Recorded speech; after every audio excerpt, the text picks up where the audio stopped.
welcome to the Exploding Heads Horror Movie Podcast, episode 157. The band is back together. How about it? Yeah, Ringo's back. Of course. Ringo's gone. There we Look at go. that. See what happens? Oh, I hope his camera's on upside down. Oh, the video. I'm back. But Right? anyway, B is yeah, back. you are back. Thank Okay. goodness. Thank goodness. No, we were just talking about, like, not about my leave from last episode, but that my camera cuts out once an episode. It Yeah. always does that. I don't know Usually why. before we start, though, it seems. Yeah. And then today, boom. Today, Oh, I'm getting like glitches too, though. So either Am your I- camera cuts out. What? Am I coming in okay? It's just weird. I've just noticed a couple of glitches, but everything's working perfectly now. No one touch a fucking thing.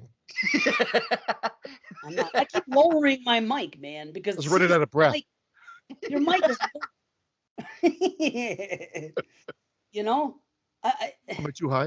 Am I coming in hot? Like, you sound fucking great every show, and I want to sound as good as you. So and I keep fucking with this and that and the other thing, and now I think I got it, but I noticed that your mic is lowered. So I'm like, You got to do the things that Brandon did. Red leather, yellow leather. Red leather, yellow leather. Yeah, And Christian then massage. comes in very FM-y. He comes in really quality here. FM. I mean, I'm FM. Sirius Satellite over here. You guys are. Oh, you're rinky dink AM shit. AME shit. Public access. no. B. You guys are like pump up the volume over there. C sounds great, and his mic is right there. And I'm trying to sound like. So I thought that having the mic closer to my mouth, like higher up, like mouth level, if you will, would be the way to go. But I look at B. Pardon me. I look at C, and it's always below. So I'm gonna try going below. I don't know. I'm doing everything I can. I'm almost eating this fucking mic. I think that this basement down here, We can no matter tell. where I am, there's a little bit of echo, and there's nothing I can do. A little bit Did of you echo notice- from sea level. Sea You know level. what it is though? I've got this dog bed that my dog doesn't use, and it seems like it's perfect for it's a sound barrier. So Oh, so I just put it right there. It's like You gotta put added your mic back protection. in its litter box. Yeah, but mine's not on screen. Yeah, you've got to put the litter box right in front of you. Did you notice I was cupping the balls backwards again, Brandon? Like I'm eating ass. You know, instead. it's funny because I did it too, and then I tried reversing it, but instead of just using the other hand, I switched hands like I know my left hand is my ball cupping hand. So I went like this. Like he knows. Yeah, like I knew. Like, It's like And nature. yeah, evidently I know that my left hand, if I ever turn gay, is my ball cupping hand. Like a vampire. If I ever turn gay. Oh. Yeah, because you be not masturbating, because you be stroking with your right like this and cupping the balls like this with the left. It makes sense. But the weird thing is I'm lefty. But yet I feel like attention to the balls is more important. I'm actually trying to figure out if I'm like a lefty or righty. Like I'm going at the bat.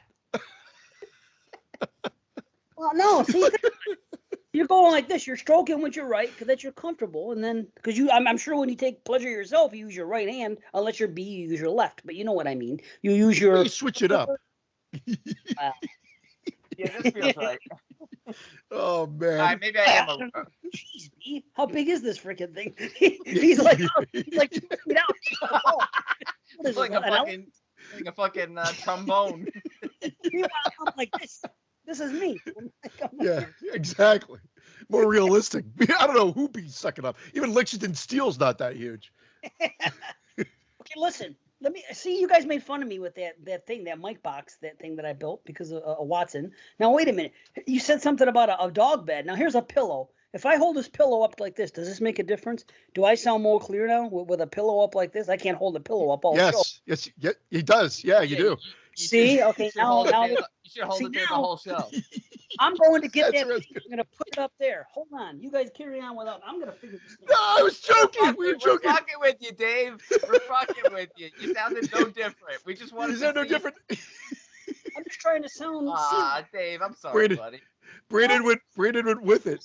I knew instantly what he was doing because I heard no difference, and I was just like, Oh. let's get him to hold the pillow there the whole show. I will say it is kind of funny because Pillow. Chris A.K.A. Scott reached out And I love how we have to call him Chris, a.k.a. Scott, every fucking time we bring him up. Nobody knows whether his name is really Chris or Scott. That's great. But anyway, so he mentioned that he went back to listen because he didn't realize that the old episodes were still on Apple Podcasts, etc. And so when I told him that, he's like, "Oh shit, I didn't even know." So he went back and listened to some old ones, and he said, "I don't know what you guys did differently, but it was in the first 5 episodes." He goes, "You guys sound like you're in the same room." And I remember that. I don't know what. Like, I mean, I've moved since. You've moved since.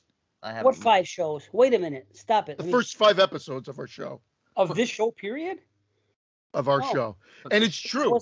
Something about it, and I don't know if it was because I was hardwired to self-destruct at the old house. I don't know if it was the acoustics in the old house a bit more, if it was the acoustics at your old place, D, but there was a difference. I don't know if it's Skype. I think it's a combination of things because the microphone hasn't changed. Yours has. Yours has gotten better, actually. But our environments have changed, and Skype has evolved, and sometimes I think it's Skype. Your pop filter is pointing right at your cock. That's why you're not getting the best sounds you want. Look at it. Oh, I also used a sock at that time, so maybe I should go back to the sock. Yeah.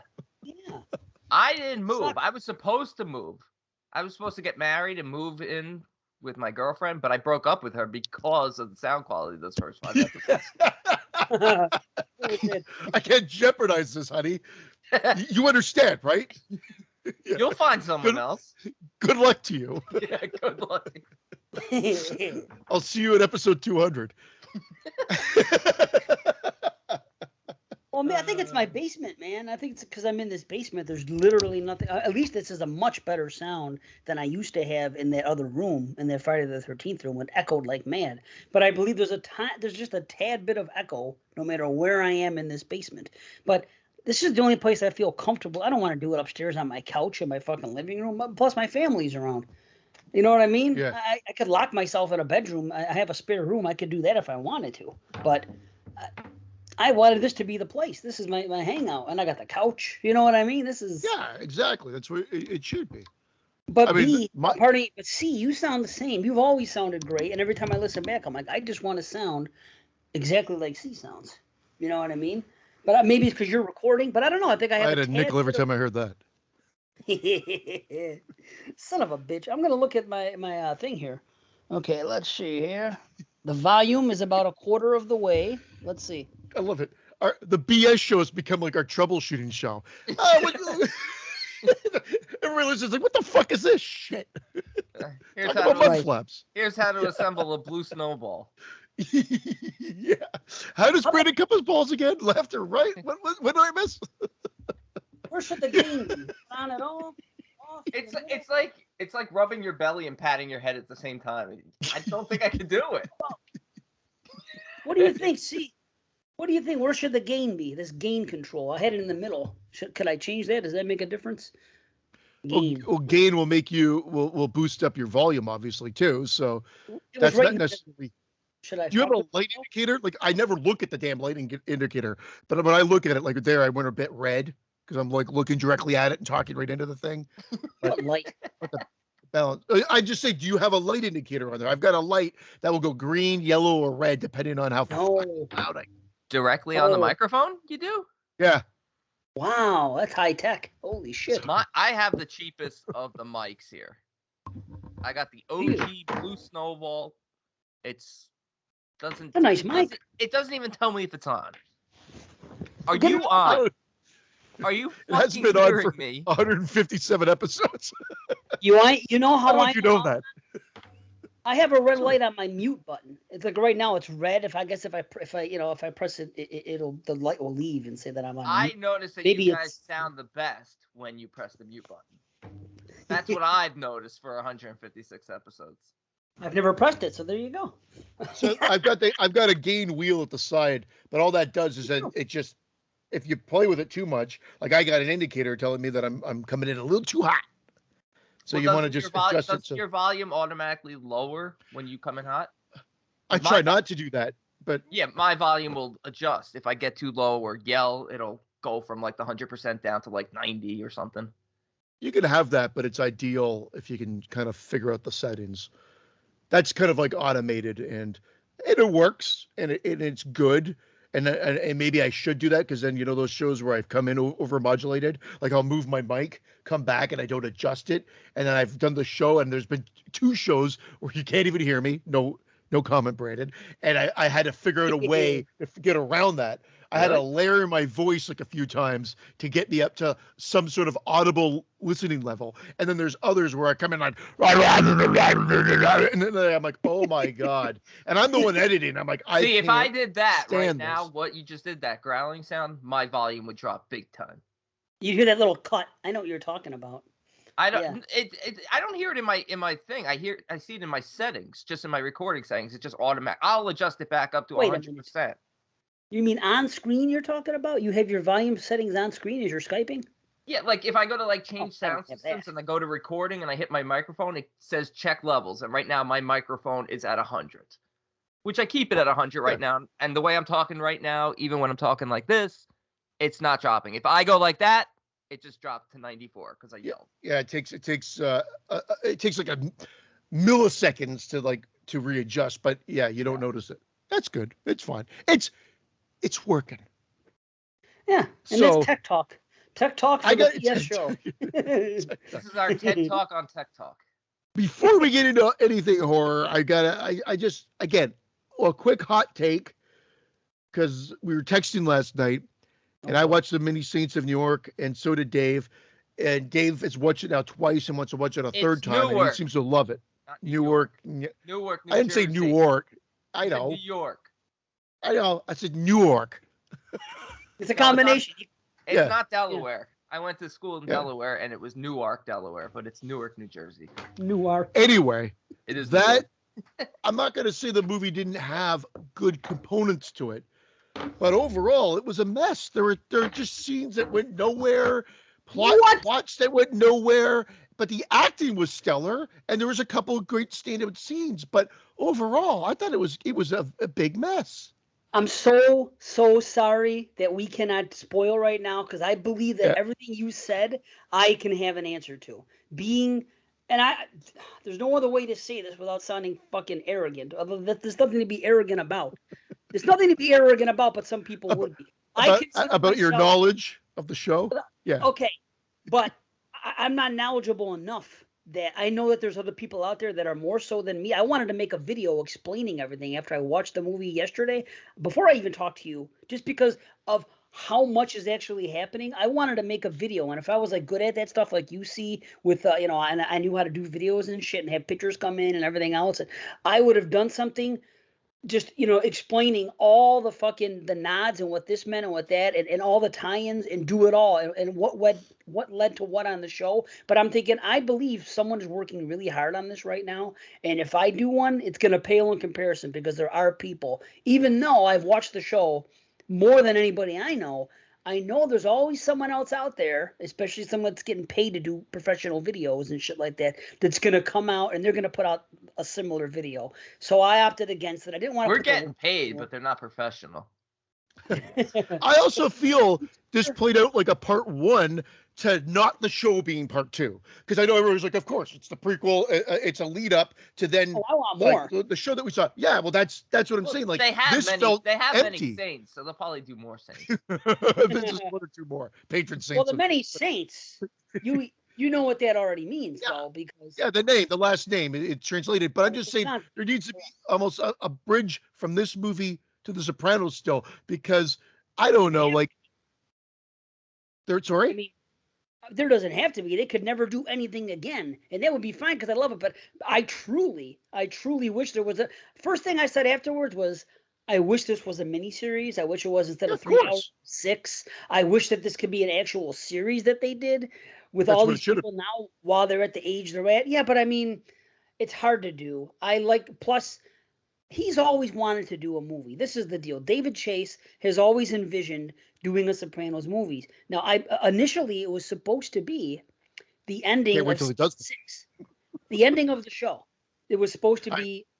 Now, what happened was, because there was contract disputes and some other things happened in season 6. Season 6 ultimately ended up getting cut in half, and there's a season 6 part 1 and a part 2. So it's in essence like a really long season. But initially, the show was supposed to end on a movie. I remember hearing this back then. So now I'm thinking, he probably wanted to make a movie, but after James Gandolfini passed, well, I can't do this. I can't do it now. I can't do 10 years later. Let's see what the crew is up to or something like that. So the only logical other place to go is, okay, prequel. So he writes prequel, and now maybe that's his movie that he finally got, which is great. But I mean, can it spawn into other things? I hope so. I want more. To me, David Chase is like Ryan Murphy, can do no wrong. But Chase's idea was that Gandolfini was killed in the finale, so he technically could do a film. His idea wasn't that. You could do. I've looked into it. It wasn't that at all. And honestly, at this point, the only person I want to write another one is Dan Chase. That's the only person I want to take a stab at another Sopranos. I want Dan Chase to play David Chase. Yeah.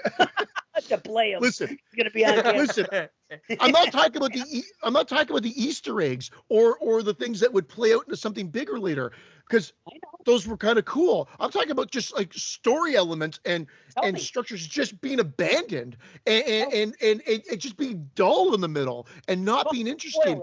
So okay, I'm not going to spoil it, but I'm going to say so the black aspect to the movie, and I'm not going down the woke. I read a ton of reviews. People are going, "What's this woke bullshit?" It has nothing to do with that. That was the time, and that's a bullshit. I hate this excuse now that everything's woke, because really it's not. Other than I cracked a stellar joke last week, Brandon, and the best part of it was that there was dead silence for like 2-3 seconds afterwards, and it just sat there. It just died. It just died in the air. And a tear came out of my eye. And you gotta listen, B. Yeah, I gotta listen. You referenced so many times. It was so bad. I just tried to overcompensate. Yeah, for you. Because he wasn't here. We were trying to do his jokes. We were trying to say, Christian a couple of times said, he goes, I'm just going to interject this because if Brandon was here, he would have said this here. And then he would leave, and he was right. I'm like, he played both parts. Nice. Yeah. He did. Went both ways, too. Yes. I haven't watched it yet. I plan on watching it tonight because I've been waiting for my dad because he was a big Sopranos fan also. But, yeah, I mean, I'm surprised. I really thought, like, I've been hearing mostly positive, so I was surprised. Oh, the acting and the look I liked. And I liked The Sopranos quite a bit. I enjoyed the series.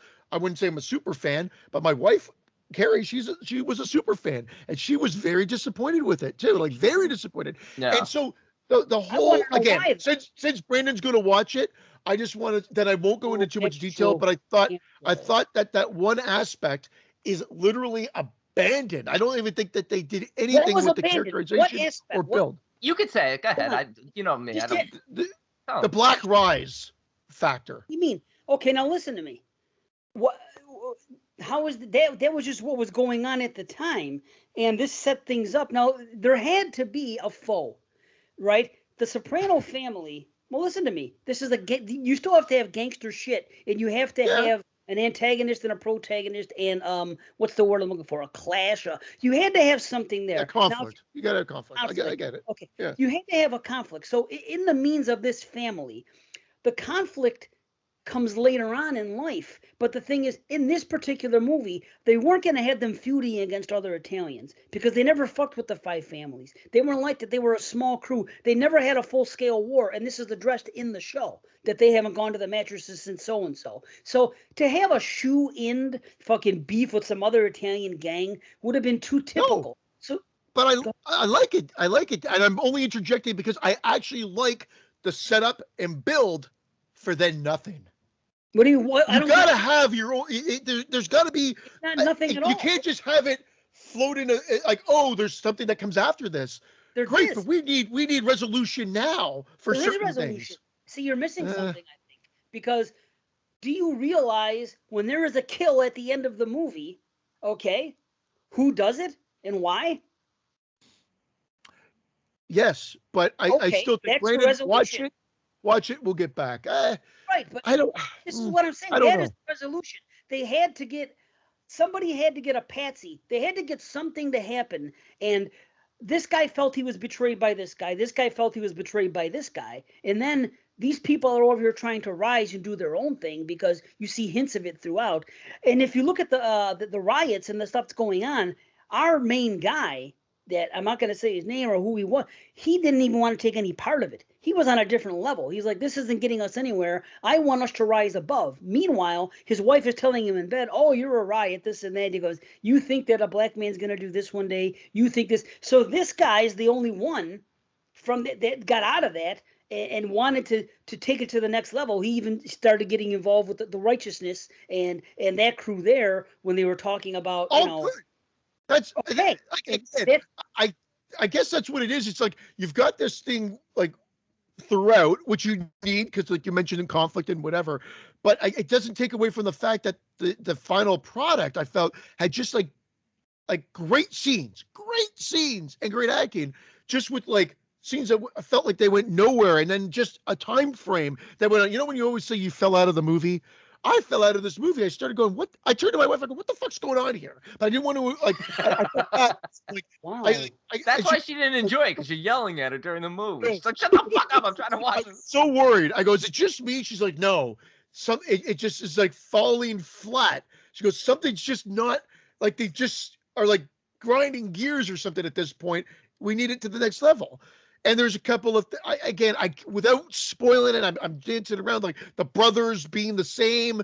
Like, I'm like, why did they do that? Like, have they ever mentioned twins before or whatever? I don't know. Like, just. Yeah, but they never mentioned them. But they never talked about Hollywood Dickie. He came up in his. It was mentioned once in the whole run of The Sopranos about Maltasanti, Chrissy's grandfather. They only mentioned Hollywood Dickie one time. It came up, so it was a name, and we knew that he was in. Again, he was only an associate. How did you suck Hollywood Dickie off? Is that what they call Junior? Oh shit, Yeah, Junior. Junior Soprano there between his legs. No, see, and those calls, like those characters younger are great. And so there's good stuff to be had. Just overall, it felt very messy and incomplete, and it just. You know what it sounds like to me? You know what it sounds like to me? Honestly, it sounds like the show. My dad is definitely more of the super fan than I am. He'll rewatch episodes all the time. Me, I enjoyed the show. I probably won't go back and revisit it. But like, I always felt like even during the show, like I wanted more. Like it was building towards like, I guess like the mob movies you would watch on TV now, like where it's like all out wars and craziness and violence. But that wasn't The Sopranos. So I think I'm going to enjoy the movie because I think I know what to expect from the movie, which is probably more heavy dialogue, information driven, and not so much more about the violence, but about the rise of the characters that. Yeah, but it very much is that. But yeah, that's what I would that totally whole expect. I don't even the know whole good deed things, the whole good deed sequences. You know what that's all about. You know why. Well, I don't know why, but it just, again, because he did something terrible. No, I know why he did it. I know the guilt factor, but I don't. But the problem with it is, I still have to watch the fucking movie, and those scenes are just like you're like, what? Where's this going? Why is this happening? The guy inside knows exactly what's going. There's always been a supernatural type of thing in The Sopranos throughout with David Chase.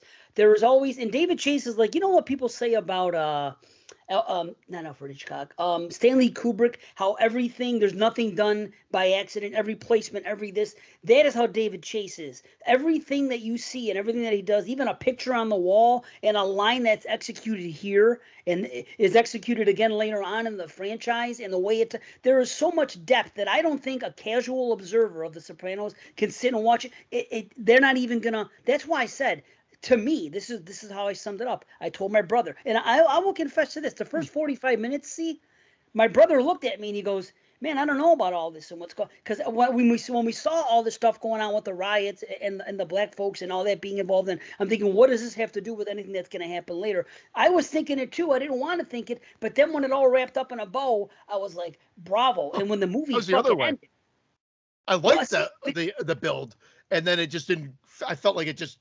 Boop. No bow. Like and again, is it a success or a failure to then appease diehard Soprano fans, but then alienate every fucking buddy else? Maybe David Chase doesn't give a fuck, and he says this is for the people that he doesn't give a fuck. Because I thought he hated The Sopranos. I thought he created it and then hated it because it brought him so much attention and fame, and he hated it for that reason. So the fact that he came back for, I could be wrong. So it's surprising that he came back for the prequel, but he always I might have that information wrong. Okay. He always wanted to do a movie, and at the end, my brother and I we were like, wow. We were like, this is the first thing I said, and this is what I told you yesterday. I said, I don't know. I said, for people like us that know everything inside and out and every motivations which happen in the show, and this leads to this, and this is going to, because of this happened here. There's a few things we always wondered about the past. It's almost, and my brother said this, he goes, it's almost like the Star Wars prequels all wrapped up into one. And you see this happening here, and what happens here, this is what leads to this. And it's like, that's what I said. I go, the thing is, someone that isn't a casual fan may watch it and say, okay, I was expecting The Sopranos. This isn't The Sopranos, or this is not what I was thinking. But for us, every little thing. Then I watched it the second time, and I picked up on more stuff, and I'm like, holy shit, this happened here. And then at the end, like Junior, for example, makes a comment when Tony's father gets out of jail, because he says something's happening on the block. This family moved into this house and this, and he's complaining about it. And Junior made a statement. And then at the end, his actions precisely are what caused that to happen at the end of the thing. And then later on in life, that ends up hurting him. And then later on in life, Junior does the same thing in this movie that he ended up doing in The Sopranos when he tried to assassinate Tony. He goes the same route. And I don't want to spoil and lead, but there are so many. Even as soon as I saw the bird in the garage, I looked at my brother like, I said, oh, I said, you know what that is, right? And he's like, yeah.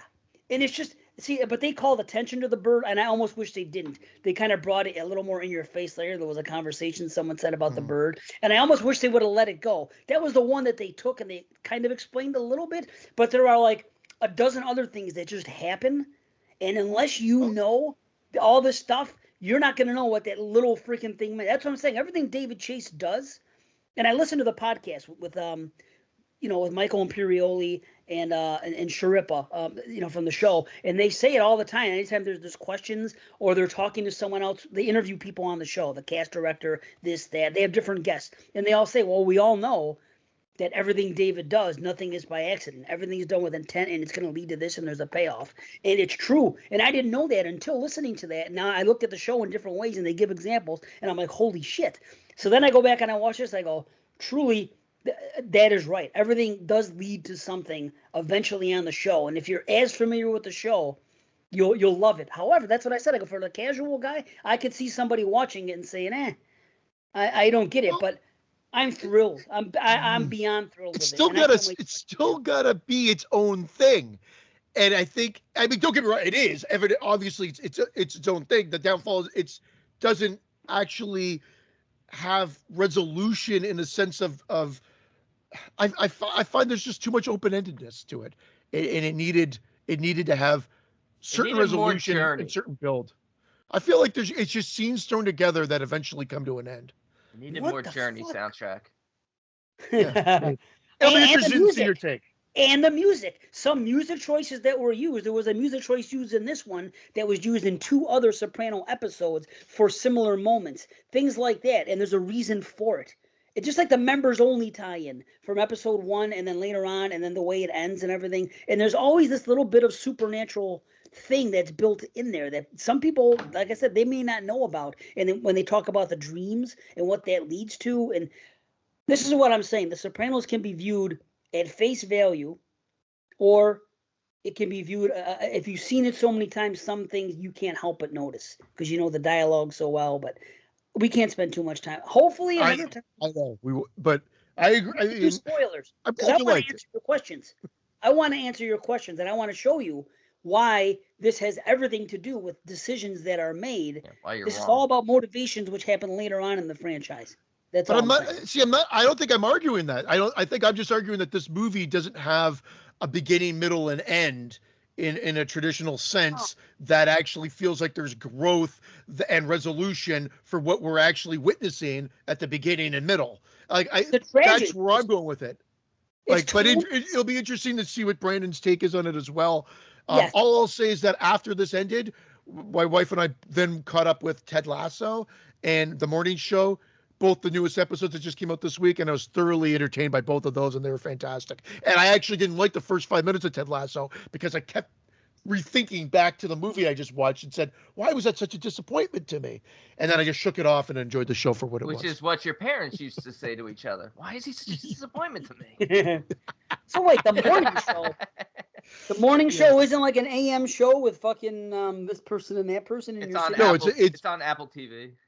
It's a series with Jennifer Aniston and Renee Zellweger. Holy Reese Witherspoon. Reese Witherspoon. Exactly. Sorry. Oh, I saw a commercial for something on Hulu. Boy, Reese looks like she's still freaking in her 20s. I was like, wow. She doesn't really I can see age. that. She doesn't age. She looks fucking fantastic. She always looks. Her and Jennifer Aniston actually. I think that Jennifer Aniston looks great too. She still looks great. They both do, but Reese looks great as it looks like she's still fucking 20. You know, it's like crazy. I'm like, wow. But yeah, I gotta get Ted Lasso. I never heard of that until like 2 weeks ago, and all of a sudden I keep seeing it come up. So I don't know what it is. Well, because it won a bunch of Emmys. It was nominated for like 25 Emmys or something, and it won a bunch of them. So it came out either at the end of last year or the beginning of this year, and or it might have even been earlier. But anyway, it's actually been season 2 now. It's season 2. It might have even been last summer, and I remember saying, "Well, we've got Apple TV Plus. Why not watch it?" And we never did, and then. So my wife and son watched the first couple of episodes. They go, Christian, you got to watch this with us. You'll love it. And so then we went back. And you're like, I'll watch it, but call me Dad. It was so good. It's such a great comedy, and they do so much more. In the second season, they're getting more experimental, which is great. There's one episode that just deviates from the show in a sense, and it's like After Hours. Or like Mystery Date, or one of those movies from the 80s or early 90s where it's like one night in the life of somebody, and it's like everything that goes either right or wrong as you follow them through the night. I always used to love those movies. Like Scorsese's After Hours, I think is one of them. And it's one episode that's just like that, where they just say, "See you later, have a good night." And he's like, "Okay, take care, see you tomorrow." And it follows that guy for the night. And all that's how I feel like Last Night in Soho was going to be, like After Hours from Scorsese. Did that come out already? I don't think so, but that's like every time I think of that movie, I feel like it's gonna be like After Hours, because After Hours is just a bonkers fucking movie. I've never seen it. I've never seen After Hours. And I know how C feels now. My joke fell dead flat. And I was just like, aw. Why? I don't. Because she was like my wife. She was like my wife and son watched Ted Lasso, and they're like, you gotta watch this, Christian. And I was like, I will watch it, and call me Dad. And it's just like he didn't hear it. I didn't hear it. That's a great joke. I wasn't. I was just like, aw. What the fuck? I'm gonna watch it. Call me Dad. It's me. It's my fault, because I remember, if it's this fucking ADHD brain of mine, that if I get something in my head in the middle of a conversation, I have to hold it there and concentrate on what I'm going to say. Otherwise, when other people are finished talking, I'm going to forget to say the point. So it's a real fucking shitty thing about having this condition, is that you can't listen to people as much as you want to in the moment, because they say something and I want to retort to it. So I think about my retort as soon as and I have to keep it there as my primary focus, instead of hanging on every other word they say after they made their first comment. It sucks, but it's part of life. And I think our minds go crazy. We've done that a bunch of times. There are actually people that have pointed out, like, "Hey, we missed that banger of a comment or joke that Brandon said," and they'll put it on there because we just talked over it or continued on our like kind of what just happened right there. And if Brandon didn't draw attention to it, I'm sure someone else would. What is that? That's pumpkin pie with chocolate? That's my tort. A tort? Is that a pie thing? It's a tort. Yeah. What was it? Okay, Brandon, now that you repeat it, I gotta tell you the joke, because you'll never listen to the episode. Fuck, it was about Nightmare on Elm Street. Oh yeah. I hear they're trying to remake Nightmare, or the producers are trying to remake Nightmare on Elm Street, but they're having problems because everyone's woke. That's a mean pretty joke. That's a good joke. Everyone's woke. And that's a good joke. But it's believable because everything is woke. So I thought he was making a statement because something happened. Whoa, like, Freddie's a pedophile. I know.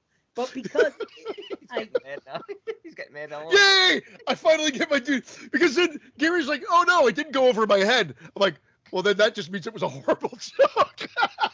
No, but I think what happened was, like Dee said, we were talking about it, and like just put it in casual conversation that they actually thought there was a remake coming, and then that they actually thought that it was being kiboshed because of the current climate of not having a child pedophile or a pedophile. A child pedophile. Can you be a child pedophile? So if you're 9 years old and you diddle a 7-year-old, are you considered a child pedophile? I don't even want to get into this conversation. God, my daughter just scared me. Holy cow! She walked in. She goes, "No, not till you're 16." She said. Not to you. It doesn't count. So if The a law. 9-year-old to the 7-year-old, they're not a child pedophile. No, but that means there'd be like something wrong with them, like mental. Well, obviously, we know this. Right. Yeah, Joe's comes in at the perfect time when Dave's Yeah. like, child be a pedophile. What the Yeah, fuck are you what? talking about? That- it's- Theatrical help. So 16 is pedophile age. It's Yeah. official. Okay. All right. You can do whatever you want until you're 16. You can do whatever you want till you're 16. Just That's what like- Dave I took, don't that's what Dave I took don't away think from that that's guy. true. Yeah. That's what Dave took away from that guy. I can do whatever I want. It's like being tried. Hold on. You can't be tried as an adult until you're. What I'm saying is you can get away with doing things with much less punishment until you're. Oh, I shouldn't be saying this in front of my daughter who's 15. Oops. But anyway, I knew I was turning 16 one day when the day was coming, so I wanted to do one more bad thing before I turned 16. The day before, August 1st, I committed a crime, knowing that I wasn't going to be tried as a 16-year-old plus, just because it was one last thing I could do. So Was it a child pedophile crime? It was nothing pedophile. It was vandalism. But it was one final thing I could do. You told this story on the show before. He did? I remember this. Sorry, Wasn't Mike. it something with the windows? Yes, it was shooting at cars. Right. What, honey? On the window, and the guy came in. Oh. Don't you remember this, B? Well, good morning. They like with the BB guns. He's not even talking to us. Dave's in another world right now. Did the guy chase I them don't and know they it's you. hid in the snow? Didn't you guys hide in the snow or something? Hide in the snow? No. It was summertime. It was August the 1st. I Oh, was Yeah, it's harder to hide in the snow during the summer. Yeah, I was shooting stuff out of my window of my my mother's house, my parents' house, and I had a slingshot. And I was shooting at cars going by, and I fucking hit a guy's glass as he drive by, and the glass broke. I wasn't trying to do that. I was just trying to hit cars, you know what I mean? But not scare a guy half to death and freaking blow out his freaking passenger side window. You know what I mean? How do you know it was you, though? How did you know it was your house? Because he looked up and he saw me in the window. I he slammed on his brake. He had to hold the shot. It was such a good shot. He had to hold the finish an extra 10 minutes. Huh? The funny thing is I ducked. As soon as it hit, I heard the glass shaking, and me and my buddy ducked. And then we probably got back up, and he probably stopped. Of course, you're going to stop when your window shatters. So he probably stopped his car, parked, looked around really quick, and he saw, curtains in the window or some shit going on, whatever the hell it was. And but wait, bottom line is Just this. roll right past your window. I knew I would only get community service. I think I got 35 hours, maybe, because I had gotten it a couple times before. So I knew that I was going to youth court. We have youth court. Now, when you go to youth court, it doesn't follow you for the rest of your life, this and that. You do your community service. It's over. So like I said, I want to do one more bad thing before I have to go straight. I love how your mind works. I want to do one more bad thing. Being bad is fun. I don't care what anybody says. So Not you and your bad, buddy went to youth court? Yes, we did. So you guys were the two Utes? Yeah. The two what? The two what? So Ted Lasso, is it about the rodeo or something or no? Soccer. Yep. Yeah, it's about the rodeo. I'm sorry, Christian. I should have just let you know. Like, yep.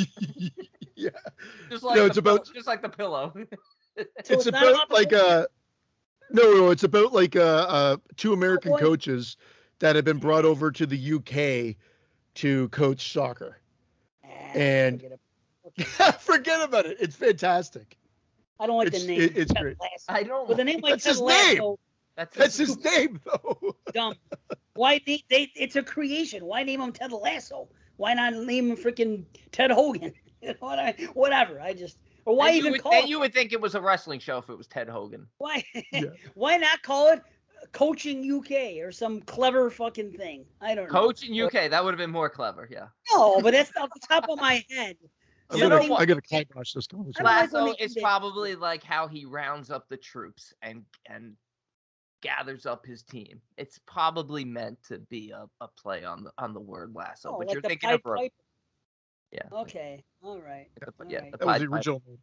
Yeah. Well, that's the R. Kelly thing. I watched that whole fucking thing when I was away at work about 3 weeks ago, and I was like, how flagrant is that they actually called himself the Pied Piper, and the Pied Piper fucking lured children away with this fucking music and took advantage of them. And that's what he did. But that's a whole other story that I'm glad Did the Pied Piper ever pee on the children, though?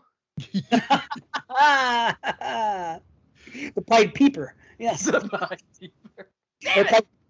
What is with that guy? I thought that guy was gone like decades ago. Now he's gone. He got busted. What happened is because everything that happened with the show, some more people started coming out, and then he had to go to court, and he's been in court for like a couple of years, and sentencing finally happened. Youth court though, because he was peeing on kids. Surviving R. Kelly. It's on Netflix. Watch it. You know how you survive R. Kelly? Keep your mouth shut. Yeah. He did so much. That dude. It goes way. If you don't know what I'm talking about, watch that. It goes way beyond anything that I could even have imagined he was doing. I had no idea shit went this crazy with him, but it did. Dude, just watch it. He was doing everything but creating music that people wanted to listen to. He still was, and he was smart with the stuff he released at the time he released it. It was all very methodical with what he was doing when the fingers were pointing at him. Then he was changing his style, and dude, watch it, and watch the trials of Gabriel Fernandez if you want to fucking cry like a bitch and be depressed for 2 days.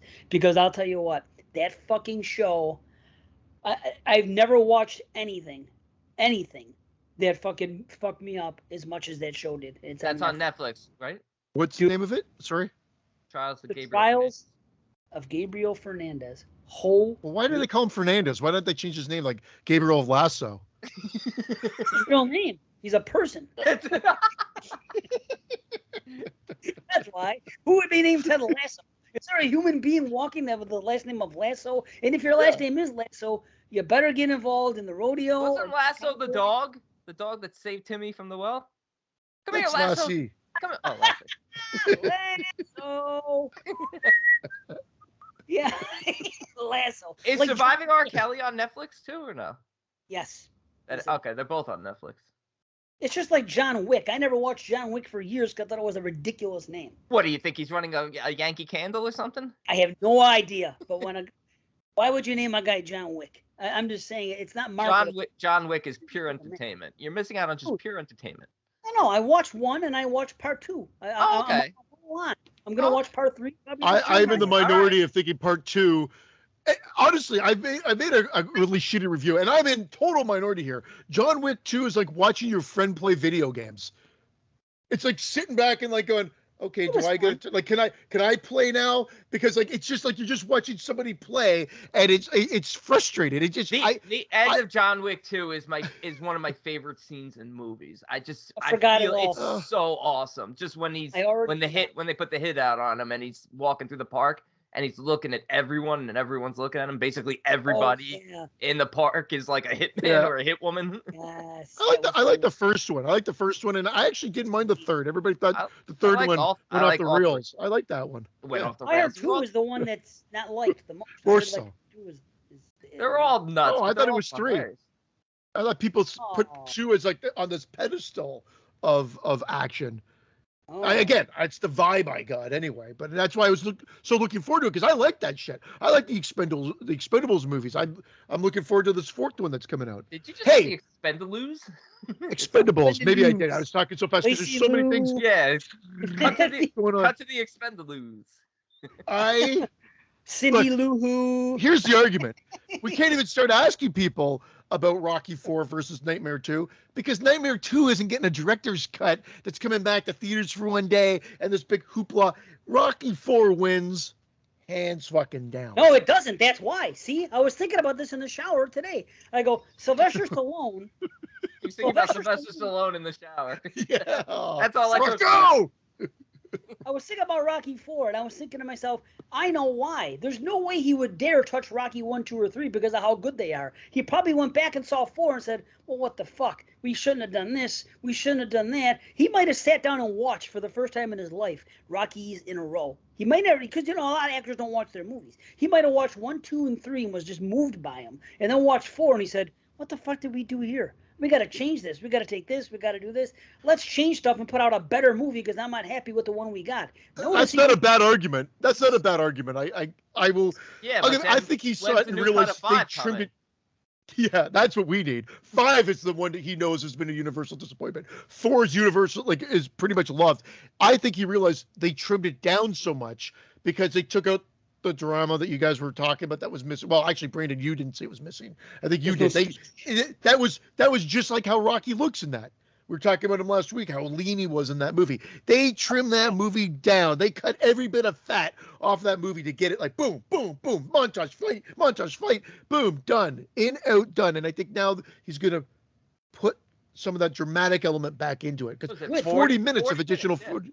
Yeah. It's good. I'm so happy. I'm really excited about this. Hopefully they improve on some stuff. And then maybe I could. It should just be 40 minutes of happy birthday, Paulie. Somebody wrote that. I thought that was really funny. It's just a loop with a robot. Yeah, just like how YouTube. People on YouTube. Yeah. People on YouTube do those 11-hour videos of like one thing on a loop. Like clickety clackety. Right. Yeah. Clickety clack. You know, for 5.5 minutes or whatever. I don't think it's coming to theaters in Canada. You guys luck out. It comes from November 11th one night, and then it's on HBO Max or whatever it is the next day. It's on streaming services the next day. I'll watch it. I ain't no Bark. Well, yeah. Why would I spend money on Rocky 4? See, that's just it. I don't care if anybody does. It's gonna be, but I just don't want to spend money on something unless it's to me, it's like a theater movie, like The Sopranos. To me, well, hold on a minute. Hold on. I've seen Rocky 4 in theaters before. It's okay. To me, it doesn't exude. I have to go fucking see this in the theater now and pay the money. Just like Sopranos. Every episode of Sopranos I've ever watched has been in the comfort of my home. Why am I going to go watch the movie at the theater? I'm not going to. So I watched that at home. Now, I could see going to see, Godzilla when it came out. Or what the hell was that big one that came out? I watched it on Max because I don't care about that stuff. But King Kong versus Godzilla. Whoa, mess. That was a mess, too. Oh, really? I thought it was fun. Christian doesn't like anything this year. Well, you want fun. I wanted fun. I'm like, they stripped that movie of fun. Wow. How did you manage to screw that one up? I didn't screw it up. I'm a Kong guy, and I still enjoyed it. It was a good. Oh, that whole Middle Earth part. I wanted to die. And go to Middle Earth. And be buried in Middle Earth. That stuff always goes over my head in movies like that, so I just always disregard it because I don't care. It's just they always have to have the sciencey explanation, and I always check out during those scenes anywhere. And I'm like, well, that's why movies like that for me only get an 8 out of 10. No matter how good they are, there's always some shit. I'm like, well, this is stupid. But this is what action movies and superhero and these kind of movies are. They're just kind of stupid. So I just watch this. I'm like, okay, I'm not going to dig too deeply into this because it's junk food for the brain. But it's the best junk food for the brain sometimes. It's fun. And I got what I wanted out of it. Mindless entertainment. I agree with you there, Dave. You don't need a sciencey explanation for something that scientifically would never happen. There's no fucking giant. The downfall is they spent an hour and a half doing that. That's the problem. That was the problem with the 2014 one as well. Like it was just like, come on, just. That was the one I liked. I actually like with Bryan Cranston. Yeah. Yeah, I actually liked that one. I feel they got rid of him too quickly, and then the fights were shown in like flashbacks and for like 2 seconds. I was just like, ugh. Kong was the best one. Skull Island, I fucking love the shit out of that. Skull Island was fun, yeah. That was fun. When I rewatched that one, I enjoyed it even more so. Skull Island, more like Dull Island. That one was fun. That one was definitely fun. Yeah, I liked it too. What was I even like the Peter Jackson 3-hour epic one. With Jack Black. I actually don't mind that movie. You would. I do too. Yeah. But I've only seen it one. I have never seen a superhero movie in modern times or any of these monster movies more than once. What about in old times? Oh yeah, Superman 2 and Moving 1. The pictures. old ones. I watched them all. Oh, the old ones. I saw Iron Man in 1931. Yeah. Well, that's what I mean. The older ones, the ones from my childhood. I'll watch those again and again. But the modern ones, the newer ones, no. I watch them once. They're one and done. I can't ever remember them after. Like you were talking about, I don't remember what happened in fucking Kong or John Wick. I just know the feeling I got when it was over. That to me that means it's bad junk food because the ones that you want to go back to are the good ones. That's why I say Maximum Overdrive. I had this love-hate because I'll keep watching it. I thought I'd throw Maximum Overdrive, but it's like that's junk food. But I'll rewatch that one over and over. Trick or Treat, like the Friday the 13th series. Something about them. There's whether nostalgia's in there too. But I'm saying there's something about those that were done in a way that I can rewatch over and over. But I hear you with some of these new ones. It But just it's not my cup of tea. there's no refund. There's no refund or rewatch factor. But that's just it. They're not my cup of tea, so I don't need to rewatch them. I don't need to rewatch fucking King Kong versus Godzilla or the Godzilla with Bryan Cranston. I saw it once. I enjoyed my time with it. Move on. It's not my top of the list of the stuff I want to watch over and over again. I realize some people love it and some people want to watch Spider-Man over and over again. For me, every one of those movies is one and done. I enjoy it. I enjoy my time with almost everyone I watch, but I never get the yearning to go back. I do get the yearning to go back and watch something like fucking Starry Eyes. I can't help it. That's just me being the horror fan that I am. I might rate them. They might be an 8 out of 10 ratings wise, but I have more of an affinity for more quiet movies. I can't explain it. That's why I don't collect non-horror, because I'm with you. I don't have like the desire. I love the superhero movies, the Marvel movies, the DC movies. I have a lot of fun with them. I don't need to own a box set with all the movies because I'm not going to go back and rewatch them. No, like if they're on TV once in a while, I might watch it, but like I don't collect non-horror because I don't tend to go back and revisit those like I would. Right. Dude, I collect Marvel though. That's the funny thing, because I never saw any at the theater because I was not interested at all. And it got so big that one day I decided I'm going to buy them all one by one. And then I'm going to watch them in order as people say you're supposed to watch them. So I watched them all. I've only gotten as far as the first Thor. So I'm only like 5 movies in. So I haven't seen anything yet. You know what I mean? But I'll get to it. You know, my daughter has... You just ain't seen nothing yet. Nothing yet. Frankie has no desire to see fucking anything superhero. Matter of fact, my wife took her to see Black Panther, thinking that she might like that because it's about black folks or whatever, and she said it was boring when she got back. And people loved fucking Black Panther. It's just not her thing. She's not into superheroes. She's not into gangster shit either. It's just not her stuff. And I understand that. That's fine. She's a 15-year-old girl, right, baby? Right? Mm-hmm. She doesn't like superhero stuff. She doesn't like gangster movies. Yeah, it's hard to follow for me. I understand. At your age, I didn't want to watch The Godfather when I was 15. Now it's my favorite movie. But what else? Rocky IV. Rocky IV is the greatest American movie ever made. Is there a trailer for it? Is there a trailer for the Rocky IV? Did you guys watch it? Yeah. Did you want some, honey? Oh, okay. Heard her name. I watched it anyway. Yeah. Okay. I didn't know there was a trailer out. Oh, now he's B. Speaking of trailers, did you do what you said you were gonna do? Did you not watch the trailer for *Malignant* and then watch it? Yes. I absolutely did not watch the trailer for it. Did you go back and watch the trailer after and see if it would have changed your expectations at all? No, I didn't do that either. That's like that's probably. Did you like the movie? How'd you feel about the movie? There you go. 6.5 out of 10. Oof! Wow. I thought it was okay. I thought it was okay, but overall, it wasn't great.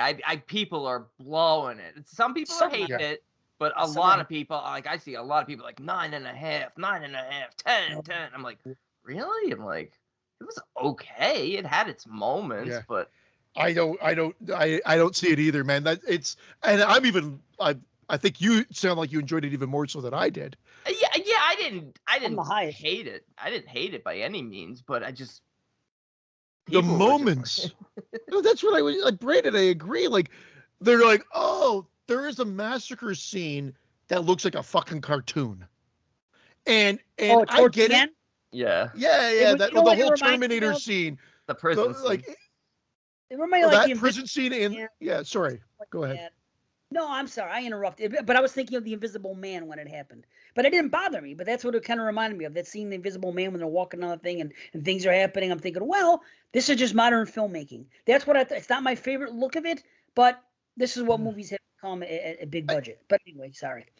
And again, I hate when people say you can't have fun. Like if I jokingly say I didn't, or not jokingly, because I didn't really like Kong versus Godzilla or whatever the hell it was called.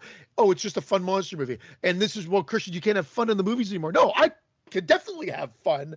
I just didn't like the movie. Like I said, when I saw that opening scene in the theater, I'm like, I didn't want to affect my daughter's thought process. I'm just sitting there going, oh, fuck, we made a mistake.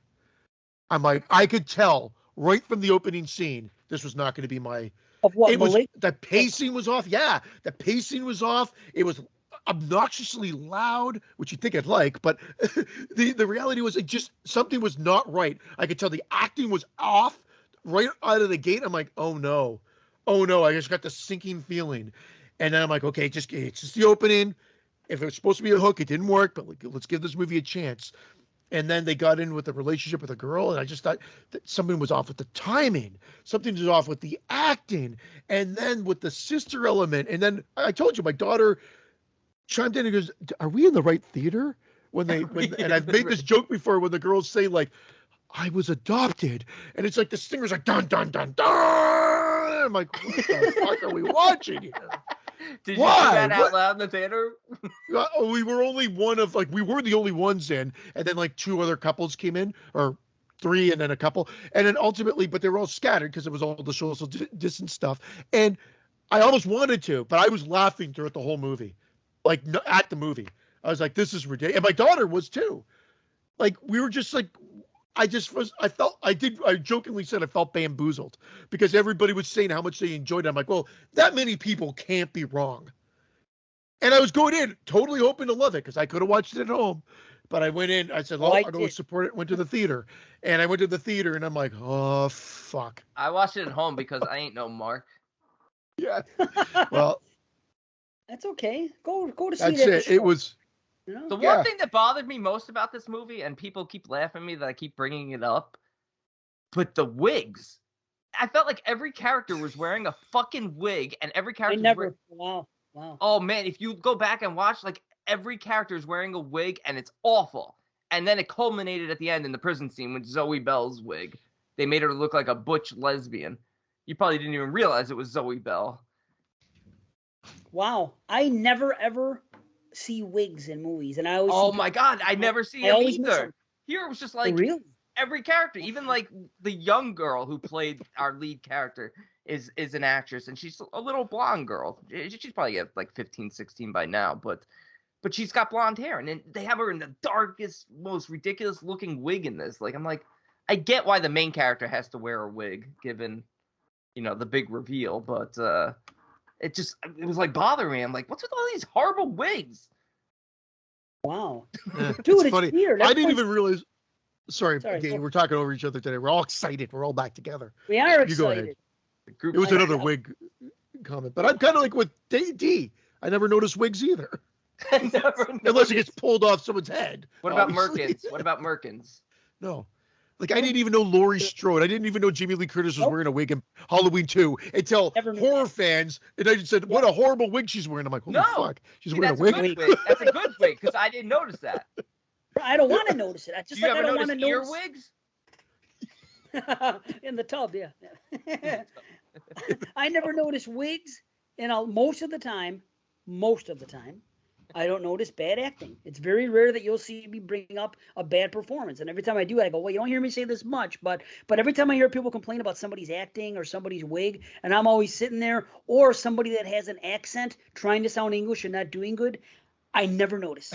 I never notice that, and I'm happy for it. I'd rather be. Ignorance is bliss. I'd rather watch it, and you know what I mean? Yeah, that's what I'm saying. I'm glad I don't have those issues that other people have, and that every little thing doesn't bother me. What bothered me in this movie, and I'm the highest, I'll go 8 out of 10. I really enjoyed it, and the third act brought it up even more. The third act, not the last 5 minutes, which completely it brought it down so bad that not even me, I liked the movie better than my wife and my daughter. It fucking made them angry. It made me angry too, but it tainted their whole thing with that scene in the hospital room at the end when a couple things happen, and I'm looking at this, I'm like, wow, awesome. And I think we all kind of had that feel. And then something's revealed a few minutes later, and the reason it's revealed, the way they came to that conclusion, it's like that movie Killjoy 2, which I always reference, when all of a sudden I saw it one time, and I gotta watch it again because I own it because I bought it for that reason. All of a sudden, I think that Killjoy walks through a cabin. These kids are in the wood and stuff, and somebody picks up a candle and throws the candle at Killjoy, And they go, this is what you got to do to get rid of Killjoy. And they throw a candle at him and the movie ends. Or something like that. That's how they defeat the big bad. And again, I got to watch it again. But something happens in this movie. I kind of agree with you. And dude, you brought it up to me. And I'm going to compare it to a movie that maybe more people have seen because I've never seen Killjoy. Killjoy 3? Yeah, Killjoy 3. Dr. Sleep. Dr. Sleep. Go ahead. Let's hear it. The way they fight Rose at the end. You felt like this one was a cheat, and I felt like it was too, because it's like she didn't really have enough time to learn how to deal with this entity. Yet at the end, she's like a master of trapping this entity.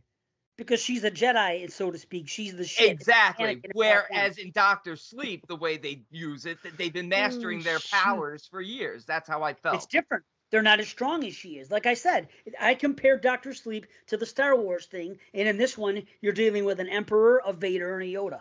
That's what these people just so happen to be the top of the pops. You know what I mean? Yoda in a bad wig. But that's why I excuse it. That's what I'm saying. The other ones, they practice the arts of it. They do their thing.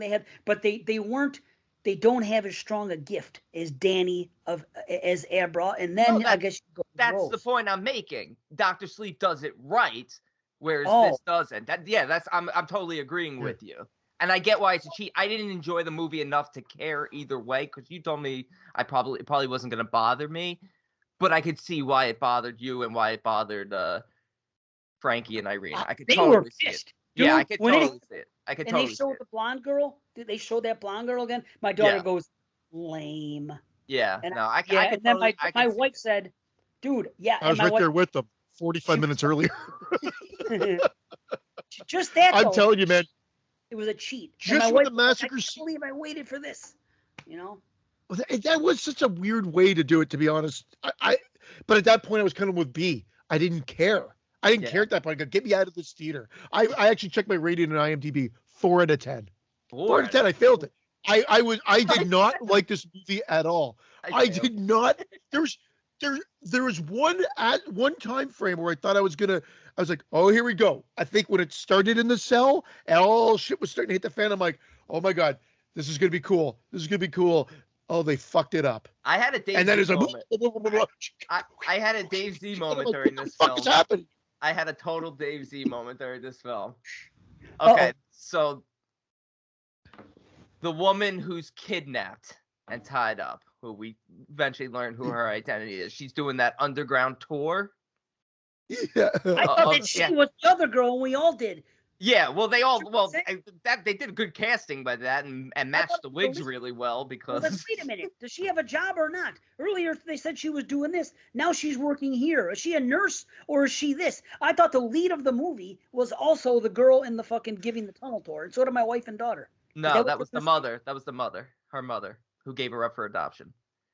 I know. I found out later, but at the time we all thought that was her, and it confused us. Yeah, no, what confused me was she gets kidnapped, she's given the tour and stuff, and then she gets kidnapped. She falls through the ceiling in the house, through the ceiling in the attic. I'm like, wait, the attic is an underground touring place? How does that work? I thought they were doing underground tours in the attic. I was like, I don't know. All I know is I laughed my fucking head off, like out loud in the theater.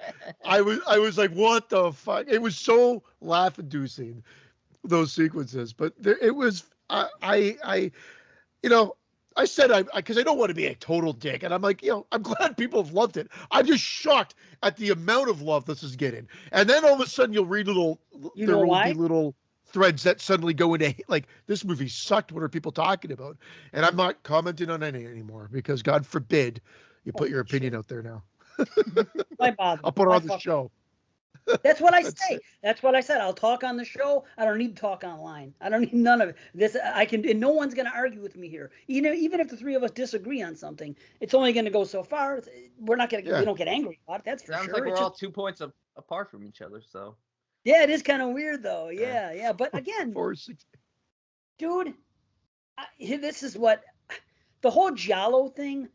I noticed it like twice. The one chase scene when he's climbing down the fucking things outside the house, the fire escape, doing that thing and running away. That seemed like a Giallo type scene to me, and I dug it. Later on, they're very specific. They show them putting on the black gloves, and then I told my wife, I go, that's like an Argento. That's an early Giallo. Oops. Other than that, this did not seem, and people that like it are making it sound like it's fucking very, very jolly in all these ways. I'm like, those people are fucking crazy. Yeah, they really are. I couldn't believe whether you're a listener of the show. You're nods. This is such a nod to Italian horror fan. No, it's not. Fuck off because they're wearing a black coat and gloves. Yeah. Fucking tickle the balls a little more. Yeah. Right. It wasn't all that. And that when I go out in the winter and it's cold and I put on a pair of black gloves, it's not a nod to Italian horror. It's a nod to my hands being fucking freezing, moron. Let me ask you guys a question. James Wan. And this literally happened as we're recording the summer series, the last thing, the roundtable, and we were talking about different Wan movies and stuff. And the thought popped into my head literally on that show as we were talking about some of his movies and what happens at the end. And I said, it just occurred to me that I think James Wan may be like the Stephen King of filmmaking. And what I mean is, what happens at in the third act or the way he ends movies usually is not the strongest. Saw aside. But if you look at all, I've had this critique. Listen, though, I've said this about Conjuring 1, Conjuring 2. Insidious, not so bad, but a lot of people don't like where it went in the third act. Don't like Insidious 2 at all. But in general, his movies, is it just me that you kind of lose a little bit of steam in the last act or in the end? But that's kind of what it seems like to me. That might be his weak point. This one for sure. Well, I've enjoyed a lot of his movies. This is the one that has not resonated with me in the slightest. This is the one that got away. The one that got The creature's so fucking laughable. Look at those arms. It is. It's got good elements to it. There are things when I thought back about it after I watched it, it was like, even though I'd still stick by a 6.5, I'm like, oh, that's pretty clever.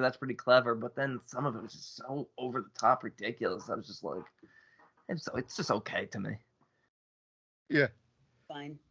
Dead Silence had a shitty ending too, according to most people. Dead Silence, it's weird. Dead Silence really tried hard to go for that Saw ending and missed it a little for me. I still enjoy it, but Dead Silence, which is slightly on the weaker side, was miles better than this. Yes, I agree with that. I agree with that statement. I'd give that an 8 out of 10. Man, I think I was like between 7 and 8 for that one. I haven't watched it in a while, but I do like that. You like that film? I like it, but not as much. In that one, you learned someone's a puppet. In Malignant, you learned that you were the puppet. Wow. I liked it. I liked it a lot. The end fucking pissed me off. But why do that? It was too cheap of a thing. Oh, wait a minute. Why didn't you think about this a fucking hour ago? Or why right now? And then all of a sudden you had this power and you could do that. I'm like, come on, man. Even if he had the power, it's like you can't master it in 5 minutes. You can't master. I'm sorry. Did you assume it was her? Did you guys put that together? I thought it was at the beginning. I just assumed it was a total Belial situation where it was a total separate entity. So again, one cool reveal was that it was still within. But then that lasted like a millisecond before it became stupid. But then that was the one cool aspect of head faking me a bit that it wasn't a separate entity, if you will. Because at one point I'm like, are they going to shoehorn this in the Wanaverse and make this because it's the Annabelle girl, right? So are they going to somehow make this into like Annabelle or something? Like that thought entered my mind because of the fact that they use the same actress. It would have been funnier if Annabelle came out the back of her head. The doll. Yeah. Don't get me wrong. I don't know how they would have done it, Dave, but it wasn't above at this point when I was watching the movie. I'm like, please tell me that they're not going to try. Because someone said how this fits into the Wanaverse. And I guess they just mean Wan's filmography in general. But then I started thinking, holy fuck, is this going to be wedged in to be part of the Conjuring universe is what I was thinking they meant. And I was like, oh shit, please no. Patrick Wilson came out the back of her head. No. Patrick Wilson came out the back of her head. What do you mean the same address as in Annabelle? What are you talking about? The same girl. The same actress. And they said address. I was getting. I thought, okay, forget about it. All right. And they said the same address as Amityville. I'm like, didn't you realize she didn't do that great of a job in Annabelle? You brought her back for this? I don't know why I'm talking out the side of my mouth, but. And they got the little girl who played the Warren's daughter in Annabelle Comes Home, who played her as a little kid wearing the terrible wig.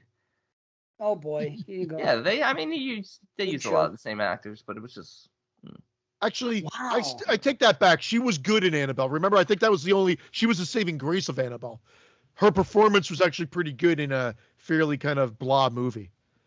If I remember correctly. So I take that back. But she wasn't good in this. I blame the script. There should be an Annabelle Amityville movie. There should be an Annabelle versus Kong movie. Why not call it that? Imagine that, though. You could do that. Annabelle Amityville. You can call it that and not get sued, can't you? They should do it. Have a doll in a fucking house, a rip-off doll, and call it Amityville. Or how about Amityville Dollhouse? Yeah, but have the real doll in Annabelle. Yeah. It could be a direct sequel to Dollhouse. Did you say Annabelle Dollhouse or Amityville Dollhouse? I said because Annabelle Dollhouse would have been funnier. Yeah, it would have. Now that you said it would have been, but I didn't. I take my laugh back. Take it back. Take it back. She's gonna be in a movie that's coming out for Christmas, Silent Night.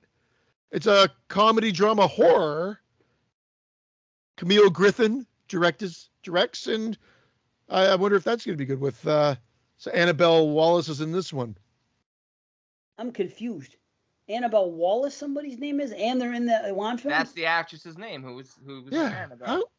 We went over this when we reviewed it. Yeah. I see. It went over my head. You said the actress from Annabelle. I thought you were saying. And her name is Annabelle Wallace. Yeah. Wait a minute. Now I'm in fucking circles now. The actress in Annabelle, her real name in real life is Annabelle Wallace. Well, I didn't know that. Well, Brandon brought this up when we did the Annabelle trilogy. I can remember that. I have no fucking. Come on. It's amazing. You can remember every line of dialogue from episode 1 of The Sopranos from 20 years ago, but he can't remember Annabelle from 3 weeks ago. Or the fact that she's in this movie, Malignant. 3 weeks ago? Wait a minute. Annabelle. Whenever we did it. But still. So which person in Annabelle is it? In which Annabelle movie are you talking about? The main actress in the first Annabelle. The first one, yeah. I don't fucking know. I saw it twice in my life. I'm supposed to remember. If you were talking about Annabelle Creation, there was more I would know because I've seen that movie several times that I could. Because you're talking about the girl in Annabelle. I'm like, which one? It's not that little girl. It's not the other little girl. Who the fuck is it? So the main actress in Annabelle, the original Annabelle, is the main actress in Malignant. Okay, now I got it. That's what you said. And then you said the address, and I got confused. And then you said I said actress. You said address. You're going to go back and listen to it. I'm telling you, you fucked up and said address. The address of Annabelle. I'm like, wait a minute. How do you know what the address is? I would put it past me. Yeah. One Amityville Lane is her address. I could tell because in that window, I jumped out of it to get away from the fucking movie. And I could just see, were they doing underground Seattle tours in your attic, though? I swear, it was such a Dave C moment. I was like, wait, how did the tunnels run through their attic? Then I was like, oh, wait. I got lost there, too. I didn't know why she was there. Yeah. And maybe the best thing about Malignant is the fact that I didn't know it existed until a month before it came out. Yeah, I think it helped not watching the trailer because I didn't see. I wasn't thinking about it, so it helped. You said it. You said it. It helped not watching the trailer. It helped because I didn't like the movie. So if I'd watched the trailer, I probably would have been like, "Oh, I'm looking forward to seeing it." Maybe you would have been at a 4. Go back and watch the trailer now, and fucking tell me. Maybe we'll take a break to go to the bathroom quick. Watch the trailer and then say how you would have felt watching that. Then I'm saying blah. I'm telling you, man. I think that's what we should do. I'll probably stop to go pee really quick anyway, and we could do that. I think it'd be a cool experiment, and I'll watch a trailer myself sometime. And I've been saying this forever that I'll say what I thought about it. I watched a trailer for the movie, and now it got me excited to watch it. It's called Lamb, and the only oh my god, yeah, it's crazy because I told you it's on YouTube. Pardon me. It's on Hulu, and I've been watching What We Do in the Shadows. Fucking brilliant as always. An American Horror Story. Lamb's coming to Hulu?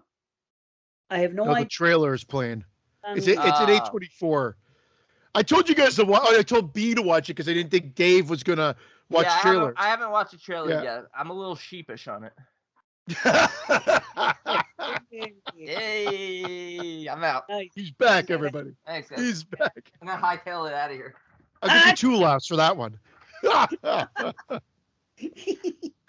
Oh shit! So I watched it for it's a short one. It was like a 40-second thing, and I watched it just because, and I said, yeah, I want to see that. So now I'm jazzed up to see it. So I better not get let down. And they didn't really show much. I just saw a couple of lambs, something. I don't fucking know what's going on. I'm not even.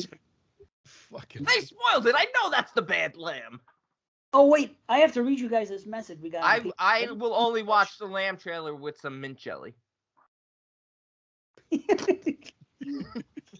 Oh, amazing. So we got a message from Drew on Barrymore on Patreon. On Patreon, yeah, Drew Barrymore. Nice. on Patreon.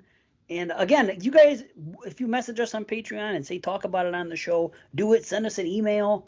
Send us a fucking message. You can. I'm on Facebook, but you could message me. It's still there. If I'm friends with you, you can look me up, Dave ZEE, and still do Facebook Messenger. Which, how does that work, guys? If you look me up on Facebook, do I come up or do I not come up? I've never looked you up. Well, yeah. I'm curious because people can still message me on the messenger, but how do they know how to get it? Like, I got a message from someone. Can they only message me if they've messaged me prior, or if they, you know what I'm saying? That's what I want to. See, you checking that out? I'm not even on Facebook. And I'm on Facebook, but I'm not on Facebook. I want to see what happens. Either. I think when you take yourself off, you shouldn't be there. But I'm happy. There's a few Dave Z's though all of a sudden, and yeah, this I don't see you though. I don't see any knowledge of you. That's fine, but people can still message me, I guess, if I've messaged them. Oh, you know what? Maybe if you go to Messenger and you look me up on Messenger, I'll pop up there. Like even if you don't. Like search Dave Z on Messenger. Do I have to do that too? Well, no, I'm your friend. Yes, sir. Anything else, sir? Do that too. Fucking creep. I think I already have you on here, so. Right, that's what I'm saying. Yeah, you're there. I mean, you show up, but I think it's because you show up because you're in my history of messages. Correct. So if it's somebody that's never messaged me before. That's correct. Thank you. I knew that was going to be the result. Do that too. Yeah, I want someone who has never spoken to me on Messenger to go to the Messenger and look for me, Dave ZEE, and then you see a little picture. I'm in the corner. But I mean, look and see because I want to be able to be found that way in case someone has to say something with the show. If they can't reach me, you can reach Christian or Brandon. But I don't know if you're friends with them. Yeah, don't. I'm joking. Well, they're all friends with me. That's how they got added to I had to make them a friend before I added them to the Patreon page. They can reach out to Christian. Christian seems to be the one who's on Facebook lately. Yeah, but they may not be his friend. You know what I'm trying to say? Everybody. He's not very likable. I wouldn't be his friend either. Everyone in the Patreon group, the private one that's listening to this, they had to be a friend of mine for me to add them to the group and invite them to put them in. So I friended all of them. So I don't know if that's the same way with you guys. So if not, I'm just trying to then send us a message here on this thing if you want to bring up something, or send one to the email explodingheads, horrorpodcast@gmail.com, because that I'm not on Facebook anymore. If people are saying anything about the show, about like someone might weigh in about the Sopranos thing or this or that or any fucking thing, now that no one's going to see it in the group, not that no one's going to see it because people are sure that, but I'm not going to be able to talk about it on the show. So message us on Patreon or another way. That's all I'm saying. So back to that. I'm lost. Annabelle Willis is who? John Wick, what? You know what I'm saying? Ted Hogan or Ted Lasso? Ted Hogan. Ted Hogan. Ted Hogan. They would rather watch a show called Ted Hogan. Ted Hogan. Fuck. The only person in the world that has a problem with the name Ted fucking Lasso. Oh, I'm not the only person. I'm sure you see that. Like, what the fuck is that? Ted Lasso. You're thinking it's a fucking. I don't think so. I don't think so either, but now that you're saying it, like, I'm starting to dislike it more and more just because you keep saying Ted Lasso. What the fuck does he know about lassos? It's a fucking lasso. What if you saw a movie and it thinks that Ted Machete? You're not gonna think about what the fuck's this all about. You know what I mean? It's an object. It's fucking a machete. It's a fucking giant knife. A lasso is a lasso that you wrangle fucking animals with or whatever the fuck they do. You know what I mean? It's all I'm thinking. Well, Ted Lasso. It's you know what? We should start a Facebook petition to get it changed to Ted Hogan. For season 3. Yeah, season 3, Ted Hogan. But they can't. Because Dave Z doesn't like Lasso as a last name. Yeah. Is he on Facebook? No, fuck him then. Well, I guess I'm wrong. I mean, you reach out to him through Patreon though. Yeah. The show is a hit. The show is a hit, so I'm wrong. The name doesn't turn anybody off. If I was marketing something, I don't think I would call it Ted Lasso. That's all I'm trying to. It doesn't jump out. It doesn't jump off the page as something I want to see. They probably had a Dave Z at the pitch meeting, and he got fired when he said, "Nah, I think we should call it Ted Hogan." The guy's like, "Get the fuck out of my office." I wouldn't call it. I guess I have to change the name of our movie because I call it Trapped in the Lasso. So we'll need some new titles for the film now. Trapped in the Lasso. Trapped in the Hogan. In the Hoagie. Trapped in the Hoagie. Yeah. Okay, American football coach who is to the UK. Wait a minute. Stop it. I'm curious now. Is this movie about soccer or football? Because this is football in the UK. Football in the UK is fucking soccer. So what is it about? Yes. Soccer. Here's the problem. So he's an American football coach. So all his life he's coached football like the Buffalo Bills, and now he goes to the UK to do fucking soccer? Yes. Oh, was it an accident? Did he think that football in the UK was football what it is here? It was actually, you have to watch the show to find out because it's all that would be part of the actual fucking show. If they do that, I'll give the show a little bit of props. Wow, it seems like the idea is lassoing Dave in.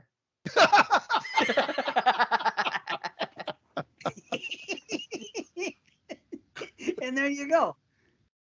See, I would have called the show, football or soccer or something like that. Yeah, that would have. Yeah. Hey, Dave is not in charge of title creation for the film. No. You guys catch a new episode of Football or Soccer? Okay. No, I'm too busy watching hockey and baseball. Okay. Yeah. I would call it feetball. How about that? Feetball. F-E-E-T. Feetball. That's fucking something that jumps out. What's this new show? Feetball. Yeah, it's a guy that thinks they're playing football, but they go and they're playing it with their feet. I don't fucking know. Holy shit. It's better than Ted Lasso. A guy's name is boring. And that name is just weird, Ted Lasso. But anyway, it's like Pie Whack It. I guess when I was talking about the 30 on the round table, the way I said it made somebody laugh because I was like, I think Carly said something because I was so disgruntled about it. Because everyone was talking, this year they get this, you got this movie, you got Pie Whack It, somebody said. And I was talking, I go, I think It came out that year. I go, so people would rather watch fucking the movie It. Chapter 1, they're over here talking about Pie Whack It, I said, to me. And I go, and I said it then, it's because of the name. People like Pie Whack It. That's the only thing I kept thinking. It's a good movie. It's a 7 out of 10, but it made a lot of people's top 10 lists. And I just don't see it being that with a title like fucking Witch Chick or something. I think it's a movie called Pie Whack It. It's got to be great or something. Witch Movies Chick. like that are either... He's changing the title to Witch Chick. Well, why not? They got Witching and Bitching, and I'll never watch that movie because it's a dumb fucking title. It's a fun movie, though. Yeah. I don't want a comedy. I don't want a fucking dumb comedy. Witching and Bitching. It's like fucking. It's like. Yeah, but he wants to watch Feetball. Well, for the normal, I wouldn't watch it. But I'll watch Feetball and Ted Hogan. What I think is marketable to the layman and what is marketable to me are two very different things, my friend. It's like I said. I could make a thing called The Greasy Strangler and put stupid fucking comedy throughout that people obviously like. I don't find it funny, but I know that it's marketable and profitable to other people because they have different senses of humor than you and I do, B. That's why we don't like fucking Greasy Strangler. I fucking hate The Greasy Strangler. Dude, I hate it more and more. That one, it isn't like my rating changes. But it's like, I don't even like to use the word hate unless it's for fucking Jason. I really think that movie's a fucking shit show. The only part that kind of makes me giggle is him in the car wash every time after he kills. Just screaming as he's getting cleaned. I don't know why. That's a little funny to me. But the jokes in it are horrible to me. They are. I'm with you. It's just not for me. It's just stupid. Rudy Tooty Disco Cutie. Rudy. Potato. Why would they even be doing that? Why they're gonna rub it in his face? The guy fucked her. It just makes me angry, and it makes me hate that fucking girl and that guy. Like all that guy was trying to do was hook up with this girl, and then all of a sudden she decides to flip on him and fuck her father. And now they're going to be the father is hung like a horse, and he had like a micro penis. I understand, but they're going to go in there and make fun of. I understand. It's very. Why would that girl fucking all of a sudden turn into a total bitch and fucking be rubbing in his face and singing a song at him? Rudy Tooty Disco. I wanted to fucking punch them both. No, the movie's terrible. It's a fucking terrible movie. I'm sorry. It's terrible because I kept hearing about it. Like I've had a lot of dumb movies come and go, right? But I become more uptight with it because I keep hearing people praising it so much. Just like Psycho Gorman, it's still a 6.5 or a 6. I don't hate it. To hate a movie, it would be like a fucking 2 out of 10 or a shitty fucking rating. Psycho Gorman, I give a 7. Psycho Gorman's the same way I feel about like Belko that year where you thought I was ripping it apart. Like, no, I enjoyed it, but I'm not raving it. Belko. But that's a dumb name. The Belko Experiment to me is a dumb title. Yeah, it should have been the Ted Hogan Experiment. Yeah. What you say? Belko is a stupid name. The Belko Experiment should have been the Ted Hogan Experiment. Or the Football Experiment. Football, yeah. Ted Hogan. Ted Lasso. No. Wait, the Belko Experiment. I don't know. It doesn't bother me. 7 out of 10. Fumble. I like. I'll take Psycho Gorman over Greasy Strangler any fucking time. Yes. Oh, easily. Honestly, if you remove that Hunky Boys comment, I might like it a half a point better. I fucking hate that. Because here's the thing. No, I kind of like the Hunky Boys comment. Buddy, let me tell you why. When I saw it happen, I roll my eyes. I go, this is going to be something everyone's going to run with. I can tell that stupid humor that people are going to like as soon as I see it. Just like with Greasy Strangler and bullshit, I'm like, oh boy, this is lame and stupid. That means people are going to love it. So when I saw that Hunky Boys thing, I'm like, eh. And now I see it all, the Hunky Boy edition. The Hunky Boy, it just fucking aggravates me. Because to me, why? Because it's not funny.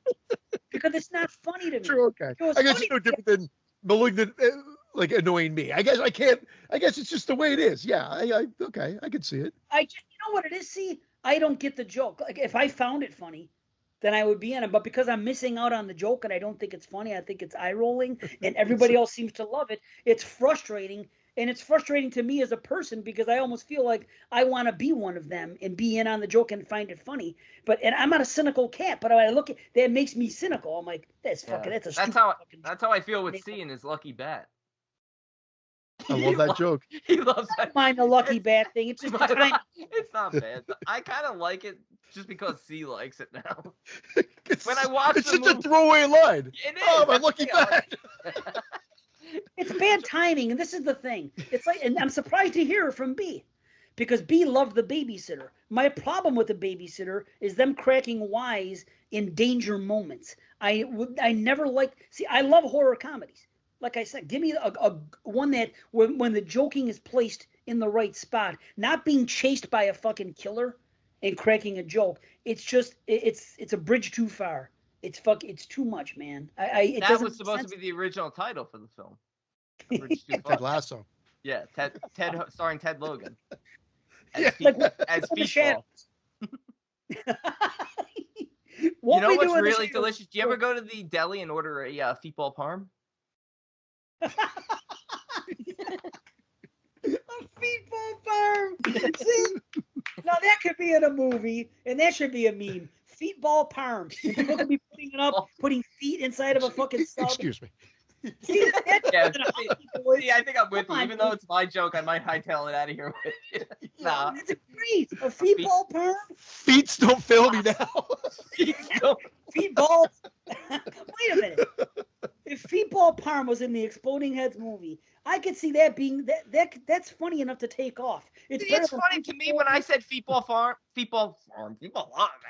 When I said Feetball Parm, it to me reminds me of a Microwave Massacre joke. Well, that's fine, but But nowadays, if basically Psycho Gorman and fucking what do you call it? The other movie, Greasy Strangler. They're like a microwave massacre in a way. They're ridiculous fucking thing. So maybe that could be a meme. Feetball Parm would be a fucking good meme. Feetball Hunky boys fucking bullshit.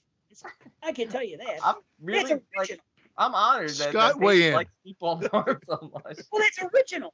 I like that. I like that you like it. Hunky boys is nothing. The word exists already. Hunky boys and fucking bullshit artist has been around for fucking 100 years. People have been using that phrase. So you just created a fucking new thing. Just like I said about the Chihuahuas in the movie. Release the Wawas. People would love that shit. It's stupid as fuck. But people would see that. I'm telling you, people would be quoting it. There would be release the Wawas fucking meme, and you'd see the Chihuahua with the fucking wings on his head. I'm telling you. They would do a play on it, release the Jawas. They would, yeah. See, and it's stupid. Even though I invented it, I think it's stupid. It's because it was easy to invent. It's just not my kind of humor. But I understand that a lot of people like that kind. Everyone has a different sense. And that's the weird thing about me. I like, some humor that I say is clever, like what we do in the shadows. And I love Beavis and Butthead. I fucking crack up at fucking that humor. Just the smallest things that Beavis says sometimes. I'm fucking dying. So I love all kind of humor, toilet humor, this humor, that. I just don't like that kind of humor. I don't know what you would call it. Maybe trauma humor. It's like, you know what it is? I call it this. Try too hard humor. That's what it is. To me, it's trying too hard. It's why I never got into like comedians like Adam Sandler and fucking what's his other Jim Carrey. That's all trying too hard. My humor is more of, it's different, like Leslie Nielsen humor, like Airplane, and that you go, I get it, that's fucking great. Instead of just coming in your face going, bloop, bloop, bloop, bloop. It's just fucking. Anybody now can that do was funny. I could watch that all day while I eat a Feetball Parm. Put me in a movie. I can do Jerry Lewis or fucking some shit. Wow. Anybody can do fucking shit. Look, I'm on the ground. Oh, I'm melting. I can see Jim Carrey or Adam Sandler saying, I'm melting. And it'd be fucking funny to people. I think it's stupid. Give me a fucking good joke. That's like what people say about horror, like being fucking a step above pornography. That's what that is to me. It's the lowest kind of humor there is. And I think toilet humor, I think that type of humor is lower than toilet humor. Toilet humor can be funny as fuck. That's all I'm saying. It's just not. It's not for me. Toilet humor. Yeah, but you see what I'm saying though? With like, there's try too hard humor. Like Jackass, they try too hard. What's funny to me is Tom Green because he's punking other people. Some guy intentionally hurting himself, throwing himself through a table. It never appealed to me. Now, if I pick up a guy, people love it, but I agree. I know, but if I see another guy get thrown through a table by somebody else, that would be fucking funny because it's unexpected. As long as you do it before you're 16. I know there are people that do like Freddy Got Fingered, but the biggest mistake Tom Green made was not to do a feature-length version of his show. I agree. And up the ante. And he would have been well ahead. That's all Jackass did. They had the show and they came out with the movie, which was just the show with a little slightly more extreme because they could get away with showing it in the theater. And I think Tom Green should have, maybe tabled Freddy Got Fingered and done his show, but feature length. I think he would have elevated himself to another level. He's still popular. I mean, the guy's had more experimental talk shows than anybody I can think of. Maybe Dick Cavett would be the only other one I can think of. The guy's had more shows than you care to think of, and no one knows who he is, Dick Cavett. Ooh, I know who Dick Cavett is, but that's for sure. The best horror episode of Exploding Heads features Ted Lasso talk and Dick Cavett talk. I know, we gotta do more forward. Holy fuck. I gotta read this message. Holy fuck, I'm trying to I gotta piss my pants too, so hurry. Okay, so I'll do this thing and then we'll go pee. Okay, hold on. Hey man, I really appreciate the response as always. I'm a fairly new first-time dad. Baby boy named him Kemper. Ted Lasso. Oh, I can't remember if you and your daughter hated that name or not on the Frankie Z special. No, I don't think we said anything about the name Kemper. It doesn't bother me. It's kind of cool. It's better than the fucking dude. I listened to this thing the other day. I was driving to work, listening to a morning show, and they were talking about the top 5 boys' names and girls' names. And holy fuck, what they're fucking naming boys nowadays. That's horrendous. But anyway, maybe I'll look it up and we'll do it after. Anyway, just wanted to share that I listen to you guys at night before I go to bed. I probably to Brandon's approval, and I get in trouble for shaking the entire bed with laughing out loud shit you guys say. I think this is at least the second time you've asked Christian about Canadian holidays, specifically Victoria Day, and I love it. Randomly was listening to like 40 or 41 on the backlog, and I think that's where it was. Anyways, hope all is well and can't wait for new content. So, Drew Moriarty. Fucking great stuff. And congrats to Drew. Yeah, congrats is right. That's nice. And congratulations. Kemper? Yep, Kemper. And Canadian Thanksgiving is next weekend. So Really? Go fuck yourselves. Hold on. Canadian 4th of July. Oh, I know why. I know why it's Canadian Thanksgiving. Because in the States, on Monday is Indigenous Day. It used to be Columbus. They got rid of that, thank goodness. And why give the Italians a day? We give it Indigenous Day. So, but it's always, like I said, every time there's an American holiday, a Canadian one has to come the week before. Actually, funny enough, we did. There's a federal holiday. We didn't have it off or anything. A federal holiday that it was newly created that was just September 30th. Very similar, I guess, to what you're saying. But the Canadian Thanksgiving's always been the, I guess, second Monday in October. Well, what happened first, Columbus Day or Canadian Thanksgiving? I want to research that and see who took it from who. But here's what I wish Canadians would just have a holiday like 3 weeks later or 3 weeks earlier than the American. It's always got to be. No, yes. And I'll tell you why. Fuck you guys. Yeah. I'll tell you why. Because it's too obvious that way. And on top of it, it makes the fucking all our stuff at the borders all fucked up because there's all kinds of holidays going on. Yeah. I want to see Christian trick-or-treating in September. Well, Halloween and Christmas, universal stuff, that's fine. But these other bullshit holidays, these Monday holidays, these other ones, this day, that day, that's different. Well, you know what I mean. They're bullshit holidays because it's not one of the big ones. Wow, somebody got assassinated. Fuck them. Why do they get a holiday? Well, nobody celebrates President's Day. There's no celebration happening. It's not like the 4th of July or fucking Christmas or, Thanksgiving or Easter or Halloween. Those are big holidays. Things happen. The other ones are just there. They're okay. I mean, there's good reasons for them. I'm not saying there's not. I just call them bullshit holidays. The best holiday is Flag Day. It comes, it goes. Nobody cares much about it. You might bring a flag to school and wave it. And you go about your day. That's it. Big fan of Flag Day. Flag Day. You guys have a fucking holiday called Flag Day? Yeah, we burn Canadian flags that day. Oh my god. That's what's great about it, but here's why it's a great holiday, see? Because nothing is done about it. It just happens to be Flag Day, and usually elementary schools and stuff, they have little tiny parades and they wave American flags. Yeah, what is the point of Flag Day? I don't know, but I like it because nobody has to spend money. A holiday. My take on that, right? My flag, it says God hates flags. I love that. I've cracked the joke of the show before. It's a great one. That's what I'd wave on Flag Day. God hates flags. That's fucking great. See, there's one thing I wanted to say before we break and come back to That's great. I don't know if you understand about the fish show thing. We were talking about it last week. I'm going to the 4 shows, and you were like, tickets booked, by the way. I got my plane ticket bought. I'm very fucking excited. So, I don't think, because you said you're going to go to all 4 shows. I don't think you understand something about Fish. It's not like going to see a band like the Rolling Stones or insert band here where they're going to play worse. See. They're much less popular. Much better, and there's a reason to see every show. Because every show is different. If you go see the Stones 4 nights in a row, it's going to be the same fucking set list. Maybe they'll vary in fucking... You did explain this on the show. I think I got it loud and clear. No.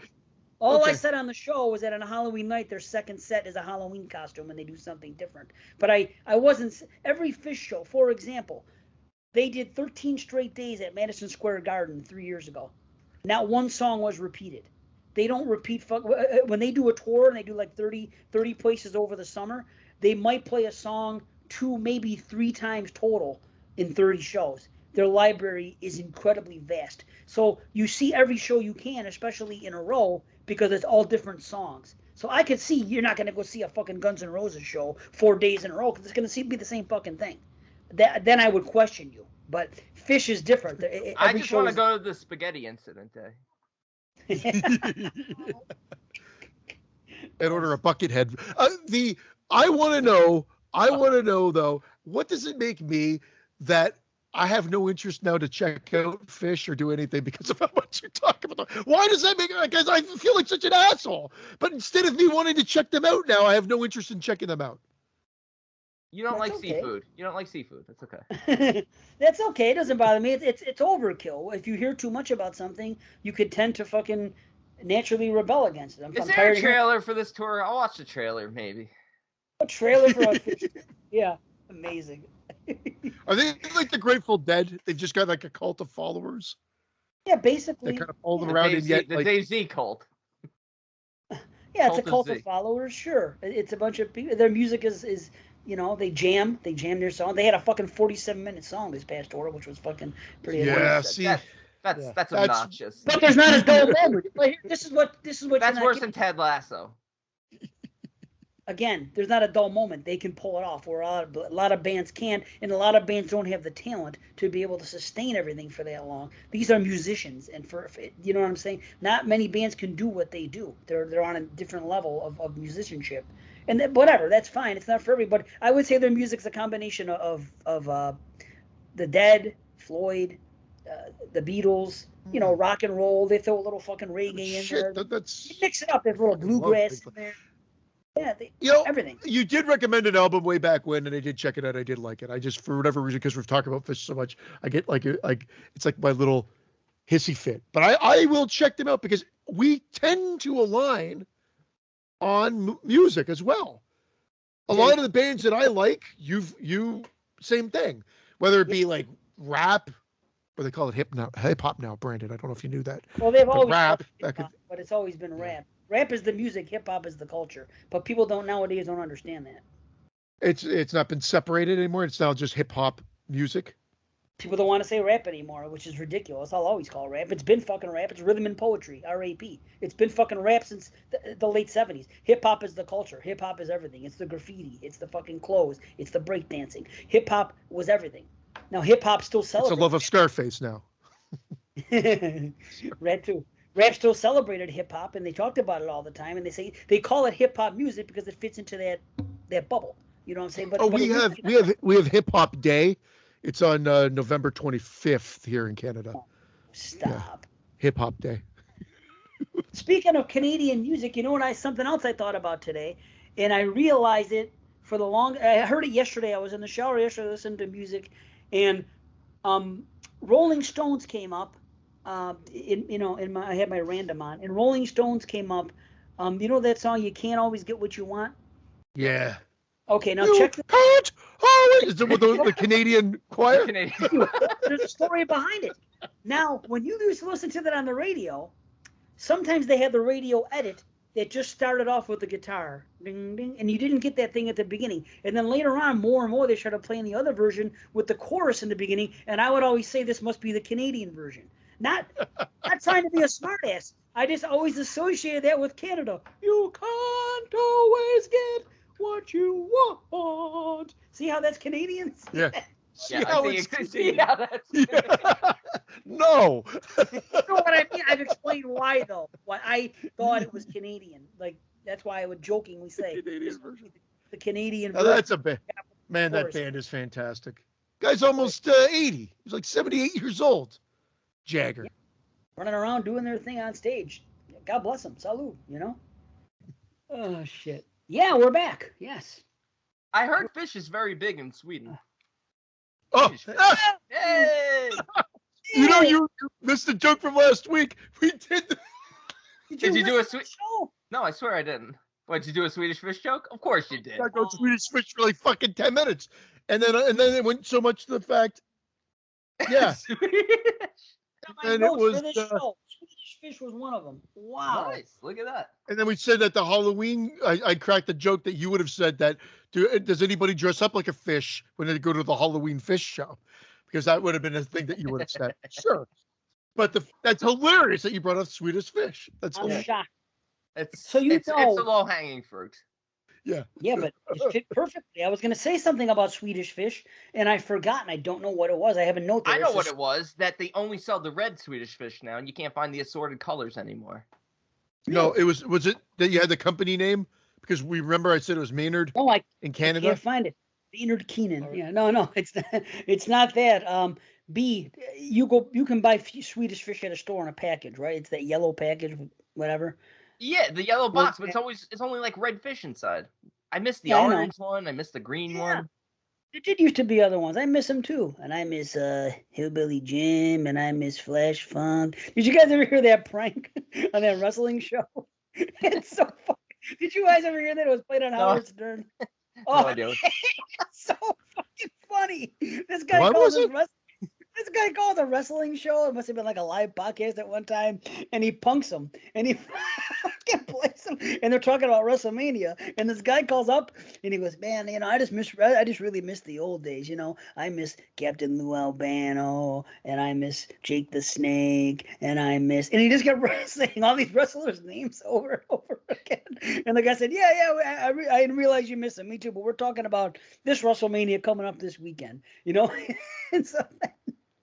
I don't know. I should just play it sometime. It only takes 2 minutes, but it's funny because they prank him from 3 different callers, all coming in, and the guy gets real serious. He goes, "I'm gonna put the ban hammer on him." He said, "It's like, oh no, we're gonna get banned from a fucking wrestling podcast." Oh, dude, I'm gonna look for it. Oh man, it's so funny. Anyway, so there is no company. If you look at Swedish Fish Bee and look at the box and stuff, in Canada, it's a company called Maynard. Out here, it just says Swedish Fish, and the same thing with Sour Patch Kids. I cannot find a company on the box. It just says Swedish Fish and fucking Garbage Pail Kids. Isn't that weird? Would you have ever thought a million years, if you look back at time, and like when that was popular and when these things followed, you had Cabbage Patch Kids, the dolls. They were the fucking craze. Then you had Garbage Pail Kids, which were those, those stickers, but people know what Garbage Pail Kids are. And then Sour Patch Kids came out, all because of that doll. Who would have thought that in 2021, the only one that would have survived consistently making new things is Sour Patch Kids out of those 3? They're made by a company. They're made by Cadbury Adams Mondelez International. Where do you see that? Is it on the box? No, I just looked it up online. And apparently Sour Patch Kids were originally designed to be aliens. Wow. Interesting. And then the Cabbage Patch came out, and there you go. Wow. Sour Patch, not Cabbage Patch. No, but I'm saying but the Cabbage Patch came out, so they called them Sour Patches. Is what I'm saying. You know what I'm saying? They took that name to sell it. But see, Cadbury, that's a Canadian thing too, right? Cadbury's chocolates. See, isn't that out of Canada? Is Cadbury Canadian? I thought it was. I think so. I love Cadbury's Cadbury Canadian because Hershey's American, correct? Hershey Squirts. Yeah, Hershey's in Pennsylvania. Hershey Highway. I've been to Hershey. It's nice there. I'd like to go. Yeah. Man, that's cool, Hershey.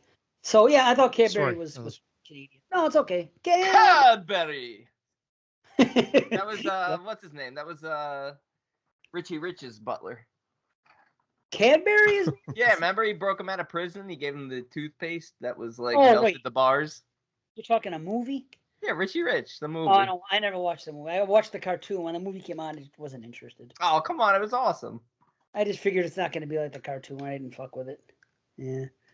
There's a lot of things like that. When the live action came out, I just wasn't interested. I was just The like, live action Richie Rich is fun. Mm-hmm. I haven't watched any of those. How about Problem Child? Did you watch that one? People love the fucking shit out of that. Oh, I hated those movies. I saw the first one and I hated it. I like what's his face, Gilbert Gottfried. Oh, Isn't Gilbert Gottfried in it too? Yeah, he was like the head of the orphanage. That's why I didn't. For the adoption I'm agency. Gilbert Gottfried. I was put on Earth to annoy you. No, I can't stand him. His jokes are very funny. I think he's a very funny guy, though. He's funny as hell. I can't get past that fucking voice and that delivery of lines. I think it's like nails on a chalkboard to me. You know, I wish I could. That's half the fun. For some reason. I never liked that type So of what shit. are we talking about here? I didn't listen to the show, so I have no idea what you guys rated these movies. Oh. Yeah. We got to get D's take. I gave Mystery Incident in the Ghostland 9.5. I was the highest. That's what they were at insane. 7, I think wasn't that what Gary Hill was at? I think 7? Gary was 7, and I came up because 2 months ago I had a 7. I watched it for summer series, went to 7.5. Watched it again for this one, went to an 8. 8's as high as I can go because I had too many issues. All right, I can respect an 8. It made my list. Whatever year it came, it was 2018, so it was on the top 18 of 18. It wasn't as high as number 2 like Christian had it, but it was definitely on there. And this was my best experience watching it this time. It went up to its highest it's ever been. I gave it a 9 out of 10. I am really a fan of the aesthetics of this film, and also the fact that we see such horrendous trauma from 2 different points of view. From someone who's able to escape in their sort of imaginative, sort of literary, creative way, and then our other sister who's just sort of stuck in reality, stuck in hell. And I just think it's so well done. Even the comparisons, there's scenes like in this movie where when they get out at the end and they run into the cops, and the girl still says, what was the main girl's name? Beth. Yeah. Beth and Vera. Beth says, who's chasing you? And Beth even says a witch and an ogre. She's still in her, creative way, and Vera's just like, no, it's 2 fucking men trying to kill us. Right. True. I'm so glad to hear that you like that. Gary brought up some good points. So, like, I actually don't know why I never thought Texas Chainsaw Massacre while watching this movie, because it is, that house looks like it could be like a tore page right out of Texas Chainsaw Massacre. This house is less wet though.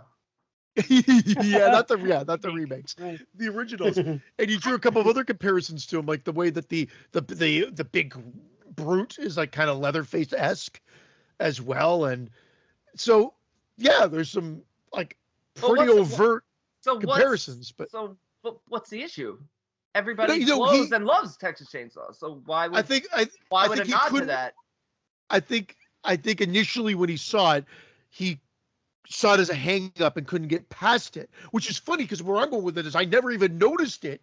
No, all 4 times. Like, it was when he brought it up, I'm like, oh yeah, shit, you're absolutely correct. It's because one of the killers dresses in women's clothing, and the other guy is a big heavy set guy who's brutal. Yeah, it was like they separated them, but he didn't say it as a hang up the second time. I think the mother-child aspect of the killers is very creepy and very different. It reminds me of something I would see on like Criminal Minds. And they have the scene where he's holding the girl up and she's holding Beth up and she starts peeing herself when she's dressed as a doll. Reminded me very much of the scene in Miike's Imprint for Masters of Horror, where they tie the girl up and she's all like hogtied, she's like pissing herself. I was just like, this is pretty nasty, dark stuff. So I do like the writing. I do like the way that they do the escape. Yeah, very usual suspects type stuff, where she took the stuff surrounding her and made it her new reality, her alternate reality. The picture of the guy who became the husband, the picture of the kid who became her son. That's cool. And yep. I loved it, and the help me on the mirror that Vera would write. I thought this was all like very imaginative, very creative, well-made stuff. And from an aesthetic standpoint, I thought it was creepy as hell. The dolls are creepy as hell. That mirror with the doll that comes out, that's a good jump scare the first time you see it. I mean, this was obviously like a 3rd time watch, but I don't know. I have emotionally invested every time. Yeah. Yeah. I agree, B. Well, you said how clever the twist is and the science. That was one of my big points on it. For whatever reason, the aesthetic for me actually is a problem. I don't like the look of the lighting. It's like piss yellow greenish or something, and it's like this drab look. And for some reason, something about my eyes, as I'm watching it, it does something to me where I check out. Like it doesn't seem like. I wish I could explain why, as opposed to like a movie like Revenge, which is fucking colorful and does all this crazy shit. But I mean, it's not that I'm against dark movies, because I love a lot of fucking darker horror movies that are inside and that are dark. Something about the lighting itself turns me off. I don't know why. I can't explain why. My eyes just don't like it. I just can't, whatever it is. But I agree about all that clever stuff with the fucking what do you call it, with where she is and the signs and incorporating her, the pictures into this alternate reality she creates, and the fact that, like what you said, that's a good point about two different portrayals of a trauma, what it can do to people and stuff. Vera very grounded in the reality and the horror of what's going on, and Beth able to escape and almost become like catatonic. Like I just thought it was very unique, and I just thought like this was my favorite experience watching it. Nice. I told my wife, I said, Kara, you and Joss have to watch this movie. I want my other daughter to watch it too. The only part that I'm just worried that they won't get through is that part where he holds her up and she's pissing and whatever, because that is a very tough scene, and it's a little more hard hitting than some of the horror films that Carrie's probably watched more, but that my daughters have watched.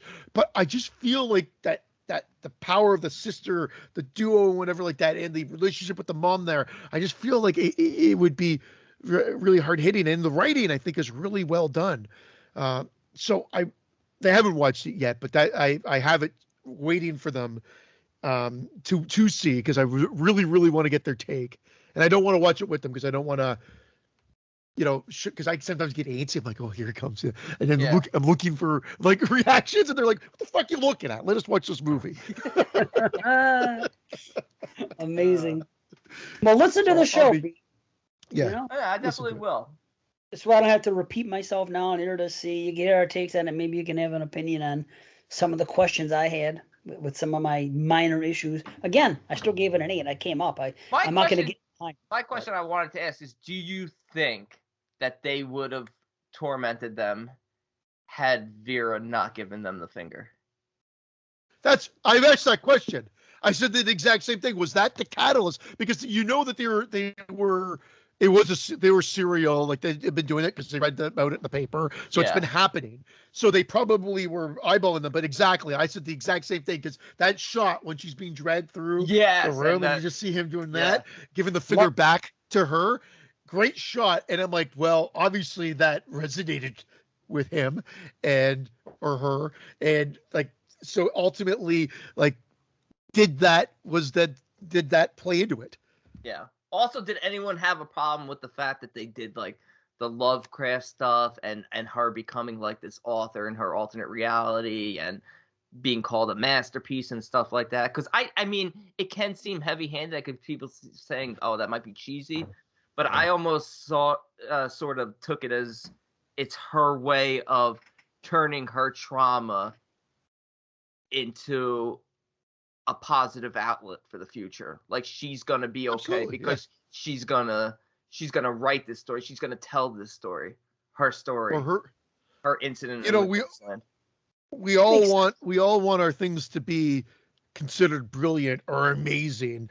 Like when we're doing these things, and hope that other people will be able to see that in the same way. She's got the appreciation and the feedback from her mom, but it is her mom. But she, her sister mentions how she writes about interviews that she's had in the future, and that was a good setup for too. So I feel like it's believable within the elements that they give us here. The story exactly. I forgot about that. I wrote that out with the fake magazine interviews. That her imagination is so well developed, like in terms of how deep it is beforehand, that by the time it gets to that, you don't feel like, oh, this is cheesy. Like you don't feel like it's a fake. Like no, it doesn't bother me. Makes sense to me. No, I have no problem with that. So. Oh. Well, that's awesome. Yeah, 9 out of 10 for me. It would definitely move up in my rankings for 2018. I'm not sure where I had it though, but I really enjoyed it. Revenge. I'm interested. What was the thoughts on Revenge? Well, what do you think my thought Dave loves it. Sorry, yeah, I think my rating is still probably the same as it's always been. I'm interested in seeing more work from this female director. She's done nothing since last week. But I was reading something because I kept looking her up and reading something. There's a lot of people interested in working with her, so I don't know what's going on, if she's doing stuff and it's just taking a while. Maybe the pandemic threw things off, but maybe she's having a Clive Barker moment. Maybe she wants to do other things, or I don't know. From a filmmaking standpoint, though, the film is incredibly stylish, very, very nice to look at, aesthetically pleasing, great gore, great this. I don't know if it reinvents the rape revenge genre, but I do like the fact that we see evil in different sort of forms. All three of these guys are pricks, but they're all pricks in different ways. Yes. Yeah. Which I thought was creative, and I do like the fact that at the end, even though she is still sort of half naked running around, she is no longer a victim at this point, and you get like a final guy. I know Christian made the joke about me being aroused by Richard being half naked running around, but he's sort of the vulnerable naked. Yeah. He's sort of taking on that traditional female role of being the half naked, like traumatized victim running around when he's being chased. We brought that up too. Yeah. It's cool. No, and it's great. And it's gory as shit. It is gory as shit, and it's great. And man, the tension, the scene where is it Stan who's the one who rapes her? When Stan is like sitting next to her on the bed before he rapes her, Stan. And that conversation he has with her is like, "Did I get short? Was I the same height yesterday or something?" I was like, "Oh my god, this guy! Oh my!" It was such an intense, and she knows it's coming, and she can't like do anything about it. To me, perhaps, I mean, look, the suspension of disbelief, you got to suspend disbelief a little. I think you can survive the impalement. It's the distance of the fall that might throw some people off. Snap your neck. That's what I kept saying. Your spine would definitely snap on that. Correct. It's supernatural, man. I figured it out. I figured it out last show. He was saying it's supernatural, and I was just saying, I think it was just that she survived, but there is a rebirth. And I think maybe they didn't need to, that we talked about the ants. But I honestly still think maybe if they didn't show her wake up, they just showed her off the thing that, when they come back and they look over the cliff and they see that she's off. What if that was the reveal? And then she takes herself into the cave to do the rise from the ashes. The Phoenix. The Phoenix. Yeah. We also talked about the fact that she only cauterizes the front of the wound and not the back. I wrote that in my notes, although when they show her walking from the other side, you see the burn marks on the back, assuming that she did it, but not on screen. You see black on the back. But the problem is the wounds are very well cauterized because she's almost like perfectly healed by the end. But minor nitpicks. I haven't really explored the supernatural element, and it reminds me a little bit of with you saying that, it reminds me a little bit of that movie Avenged. Remember that? Yeah, you guys... I've heard about it. I haven't seen it. It's almost like Revenge, but it's full on supernatural, where she comes back from the dead, and but it's interesting, and I had a great time with it. I think I enjoy this movie pretty much the same as I do. This was probably also like a third time watch. I gave it an 8 out of 10. I could see myself maybe even giving it an 8.5, but 8 out of 10 for right now. Yeah, I've always loved it. I keep on loving it. And I had all kinds of theories about why it's supernatural and what this means. And it's very much that, what was that movie? Because you brought it up, when I said it, about with them fucking with nature and that. And what happened. Long Weekend. Oh, yeah. There's a long weekend aspect to this movie, I believe. And it's the way these people treat nature and the way she treats nature and the way nature treats her and things like that. And I think there's something going on there. And I think there's also, we did allude to some statements that were made that were cool. It's actually a little bit deeper than you may think. Again, I don't know. That's just that's it. That's interesting, because that's a type of conversation that could raise raise my grade even more because I never thought of it. I remember you bringing up supernatural elements probably when we did this back in 2018, but right. But now I saw them more precise. I'm like, okay. Because they kept focusing on the ants. They showed the ants a couple times in the apple. They focused on it. And then what happened? And the colors of these ants and the way they look and how for some reason they were all immediately right there when she went impaled on that thing and they came up and they were doing their thing and stuff. And there's more stuff with the ants and the guy pissing on the spider later and different stuff, just different in general. That's a quick sum up. And these guys are big game hunters, probably that hunt for sport. So they're treating of nature and nature, how it, it's treating her and helping her to avenge. And you see the guns they bring when they first show up at the house. Right. This isn't even like hunting where you're like giving it a fair shot. This looks like they're using it looks like the end of Grizzly where they have like a bazooka and they blow up the fucking bear. This is like hunting where you see the pictures posted and you're like, these guys are fucking assholes. Yeah. Or something like that. Well, I know that he hunts it's that a hog or something at first, but it looks like, they're going to be like hunting elephant or something like that. Like, It's crazy. Yeah. It's a shame that they do that. So, well, good. I'm glad you enjoyed them. Listen to the show if you get a chance. Definitely will. No, I enjoyed both movies. I was feeling like shit last week, so I knew I wasn't going to make it, but man, these two movies are really great films. I think Revenge just missed my list that year. I might have been at like a 7.5 then, or I might have been at an 8, and it just was like, usually 8's the cutoff, like, that makes the list. So it might have been one of the 8s that I left off, but I enjoyed both of these. And Incident in Ghostland, man, I fucking love that film. But I hate to say it. It was my number 30. It was my number 30 of the fucking, because on Summer Series we have the final 30. We have to rank them, and it was my number 30. It was. I wrote 7.5 for my own sake. We don't give grades on this show, but I like to sometimes talk about them a little bit as to how much I like them. So it was still a 7.5. Well, what we should do? You know what we should do for people who haven't listened to Summer Series? We should get the list of the 30 movies. You read your list of 30, and Christian and I will put ours in order. We should do it. Yeah, I could tell you what the 30 are, certainly. You know what I mean? Yeah, but and we could do it like next show or something, or few shows in the future. Yeah, I could do it. When I looked, 2018 was a standout. Just based on 2018 was a big year. Yeah. And these are also, the thing is, they also play by different rules. Where anytime it was first premiered from the origin of where it's from, that's the year it counts. So for example, like 2015, as great as it was even better in Summer Series because movies like Black Goat's Daughter were added to it. There was like a top 6 or 7 that was fucking utterly ridiculous, and you had to come up with 3. You know what I mean? So it was like so fucking deep. That year. I mean, it was deep as it is, but I mean, and then you add more to it. So some movies that may be 17 or 18 might be a different year. Like Saint Maud made it because it was actually 2019, so it got to be eligible. And so did The Lodge. They got to be on the 2019 show and whittled down. Wow. But okay. Yeah.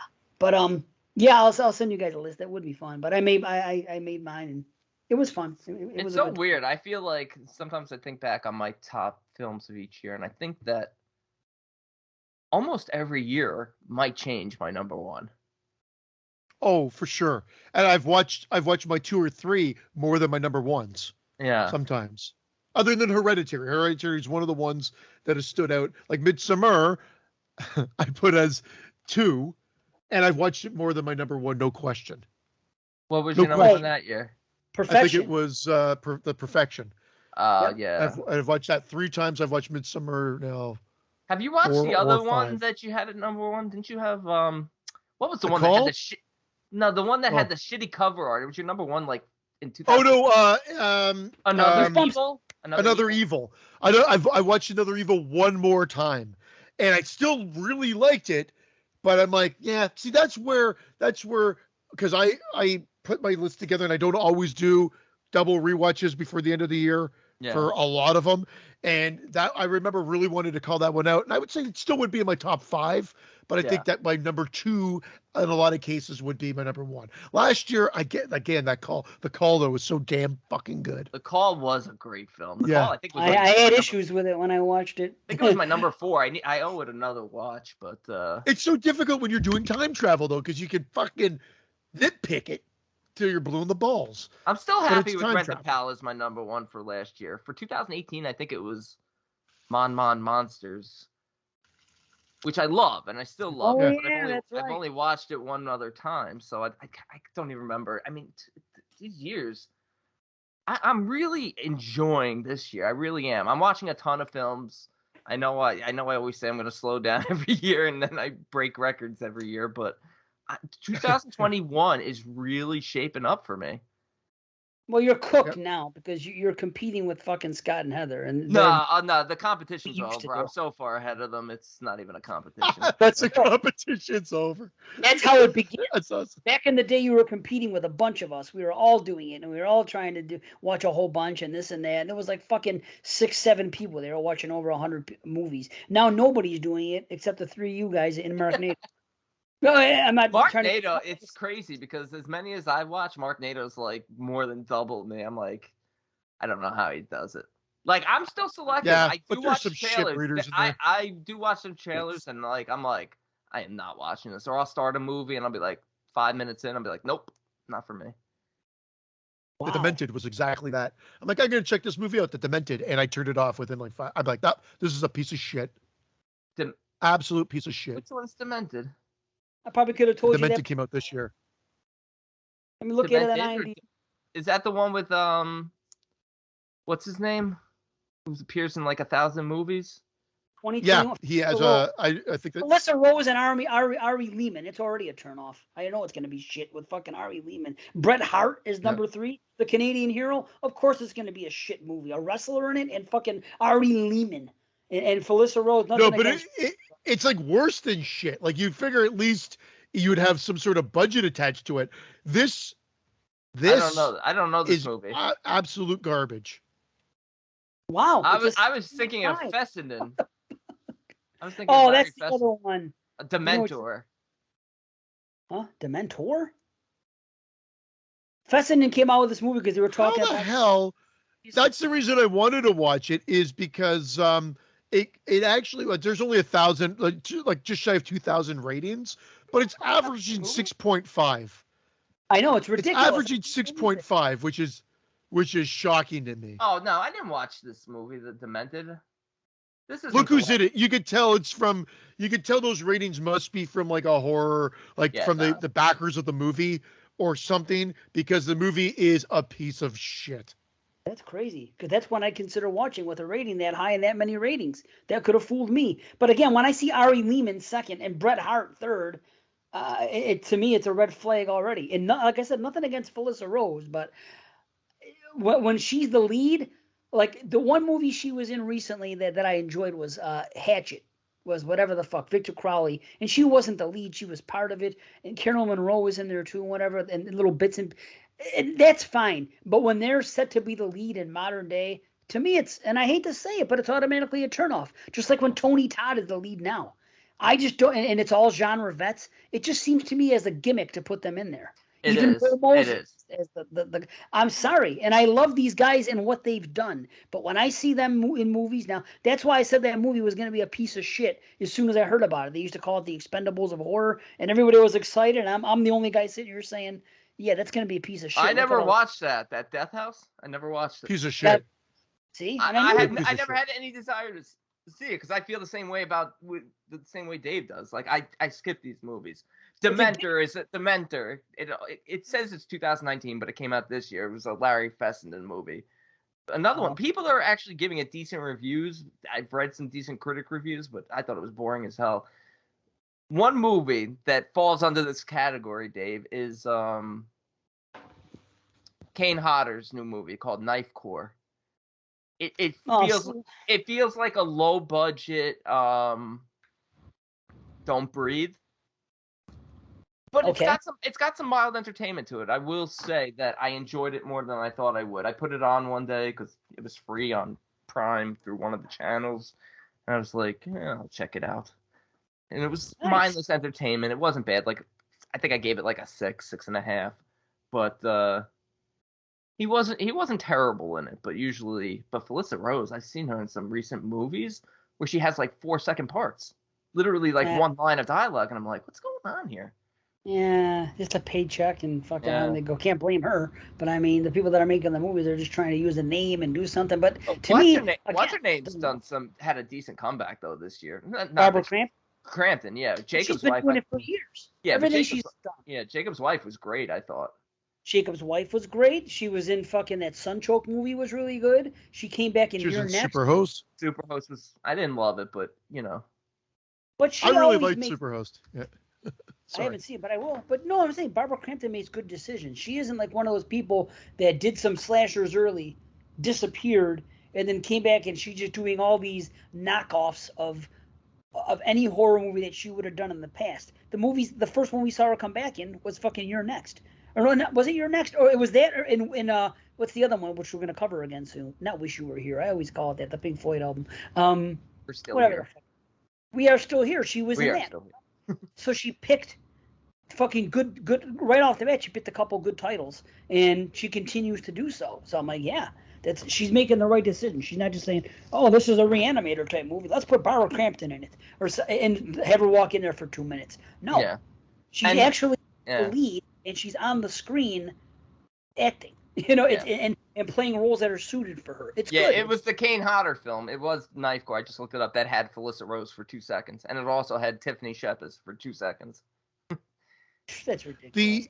The annoying part of the Demented, and I think it's what is more insulting, is it does one of those warnings at the beginning that said this movie's trying to expose or put a spotlight on this problem that we've got of torture, rape, and human trafficking. And I'm like, no, you're just trying to exploit it to sell your movie, and now you're trying to guise it as you're trying to do something proactive about it.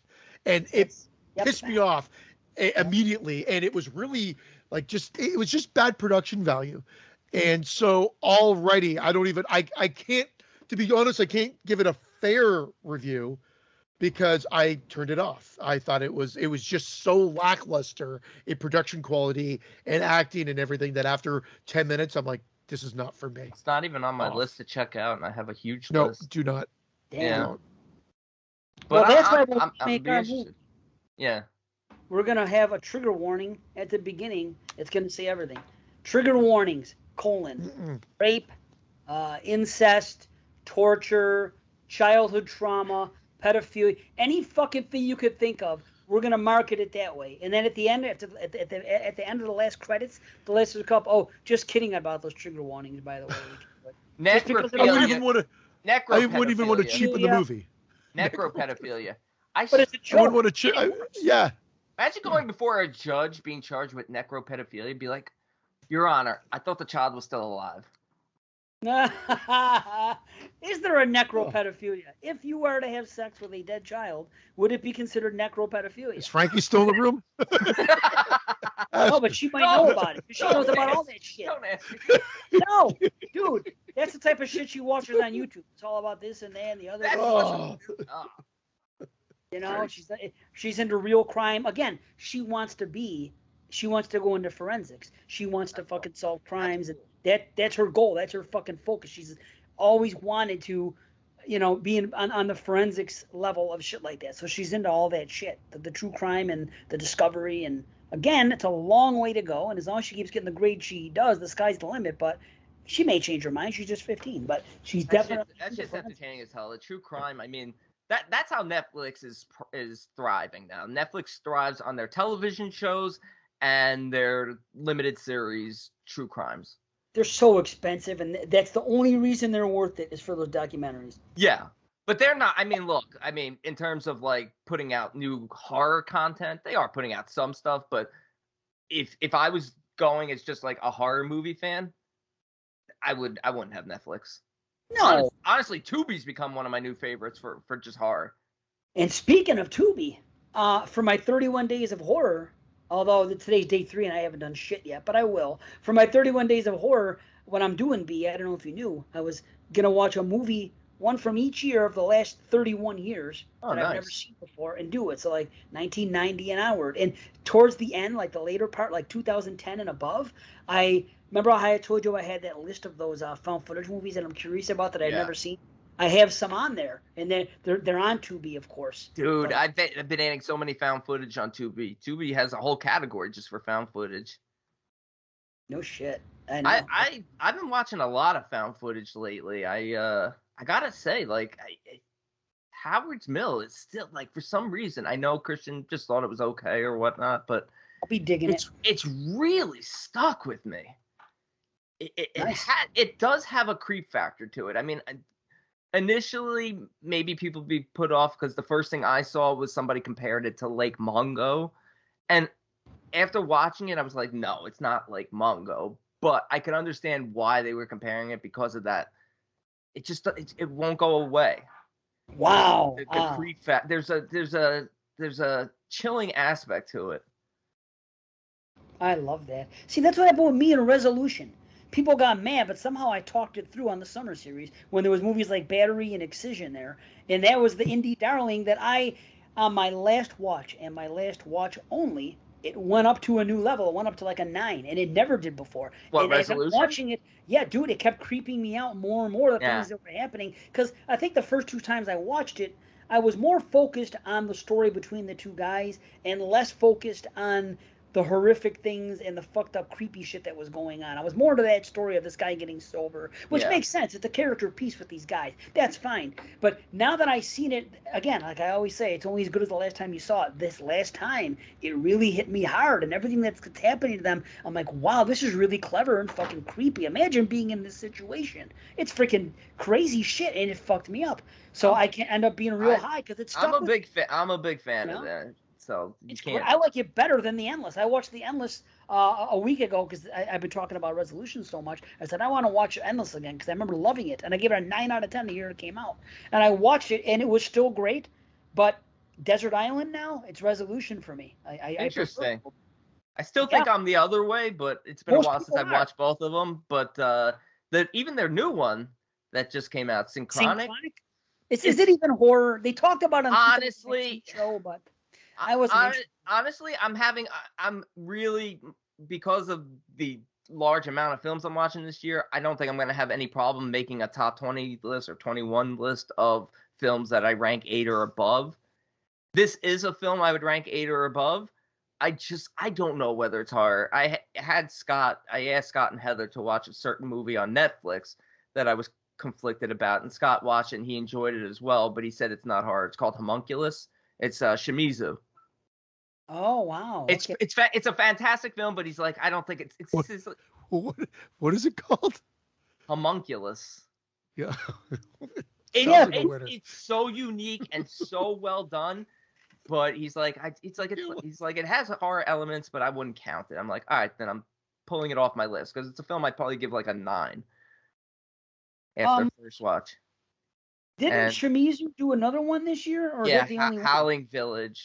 Because that's the one people are saying I should watch. Okay. I haven't watched it yet, but you should. But as a Shimizu fan, you should also watch Homunculus. I mean, add it to the list for the future. For a January or whatever. But Synchronic, I don't know. It feels more sci-fi to me. That's what I thought. But again, it's really good. These guys are such great creative filmmakers. Nice, man. I'll definitely. I'll get to it. I'll get to it eventually. Yeah. So I wanted to tell you my list while I'm here because I don't know if I'm going to make the videos now or not. And honestly, I'm at the point now. Guess what? I don't give a fuck anymore. What, the 31 list? I'll still watch them, but I don't know if I'm going to make the videos like I was saying it's going to do. If I get to them, that's what I'm saying. I'm not putting any more pressure on myself to do anything. At fucking all for. I mean, yes, I want to. Of course, we're going to do the shows. Other than that. I'm not going that extra mile. That's one of the things I'm off of Facebook. And the longer I'm off, the less I'm giving a shit about what's going on out there and what I promote, what I don't promote. I'm just, it's dissipating quickly, and I like it. So it's like, okay, that's fine. If I had the time to commit, I would try to do kick-ass YouTube videos and focus all my attention on that. But I don't think me doing something for 5 hours a day with editing and trying to make a great video like fucking Angry Video Game Nerd makes or something like that, or even something like what Moods does, I don't think what I'm putting in is going to ever reward what I could get out of it. So I just don't think I'm going to do it. But either way, these are the movies I'm doing. So Ooh, this is fun. I like this. Why not? This would be okay. 1990. Now keep in mind, B, I've never seen any of these movies. That's why I'm watching. I feel I should see them, or I just want to see them for whatever reason. Or that year I couldn't find anything else to watch, and I'd seen everything. So, 1990, The Reflecting Skin.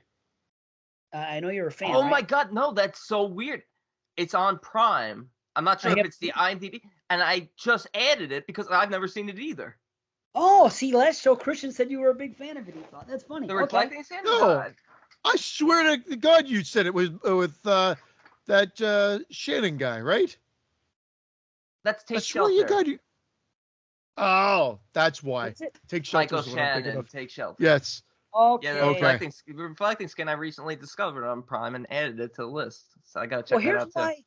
This is why I want to see it. I remember I was reading this magazine. I was reading a Fangoria way back when, and at the end of it, it was I think it was like the 2000 issue, 1999 going into, and they did a list of the best movies of the 90s, and they took it by year. In 1990, the editors picked The Reflecting Skin. This is going back into the year 2000, and I remember reading that episode of Fangoria that I'm still doing it. Oh, fuck.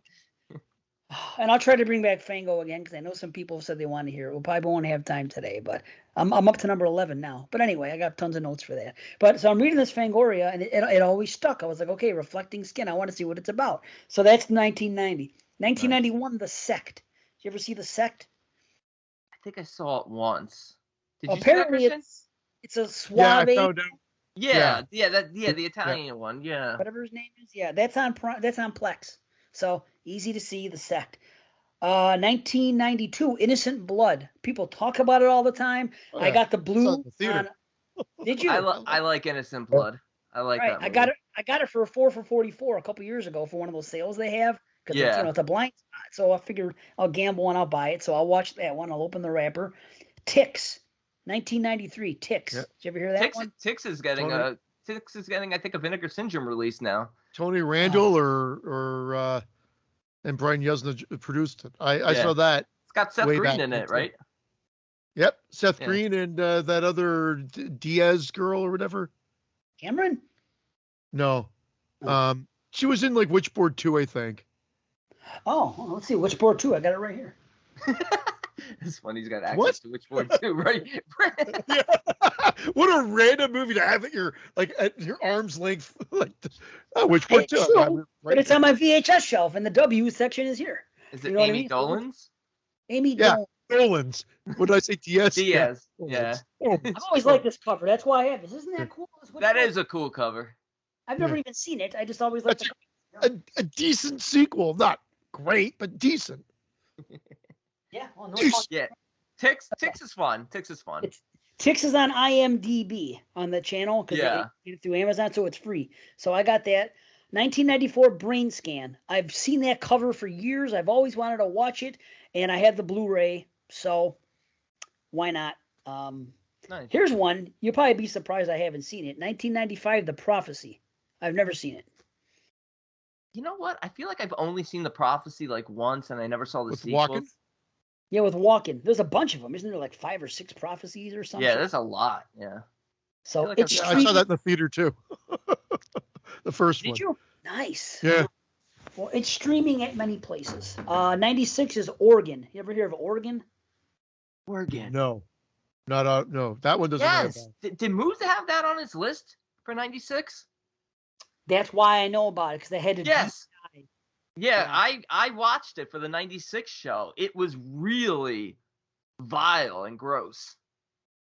Yeah? I'm pretty sure Moods had it on his top 10. He did, because 96 was one of those years that everything was shit, or I'd seen everything. And I was like, what am I? So I went to our show and I tried to find movies that we talked about, and that was one of Moods, Oregon. So I said, okay, that'll be it. 1990s, and that's on Plex. That's why I could watch it now.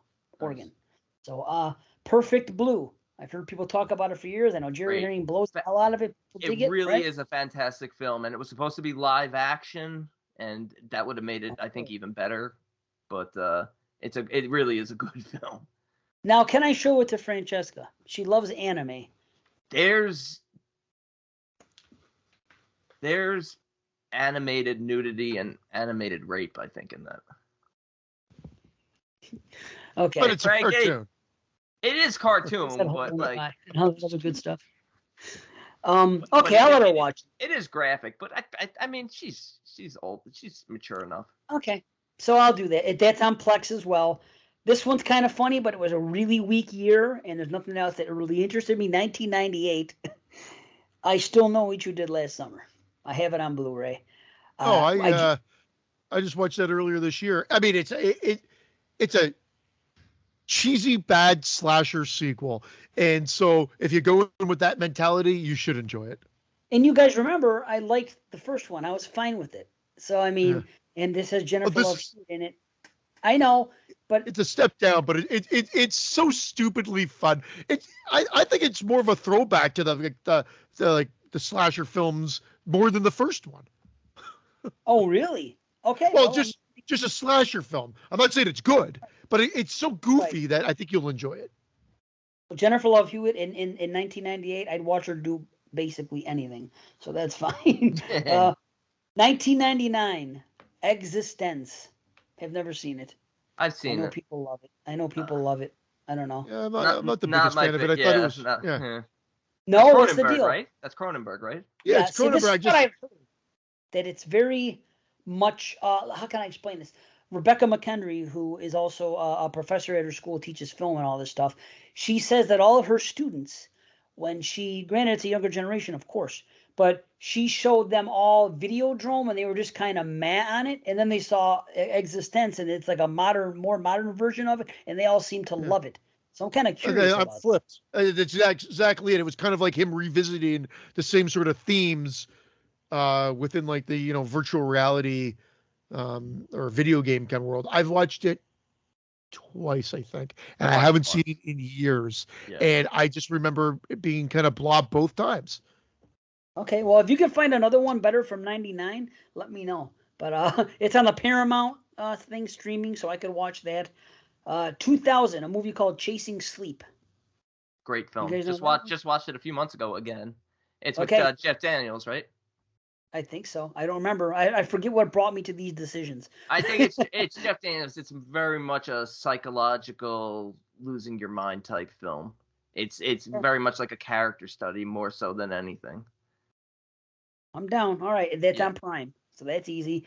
2001, never seen this movie, and I've seen a lot of this guy's movies. Dagon. So. Stuart Gordon. Yes, it's okay. Stuart Gordon. It's on Plex and Tubi, so why not? If you don't like it, don't Stuart Gordon yourself. Nice.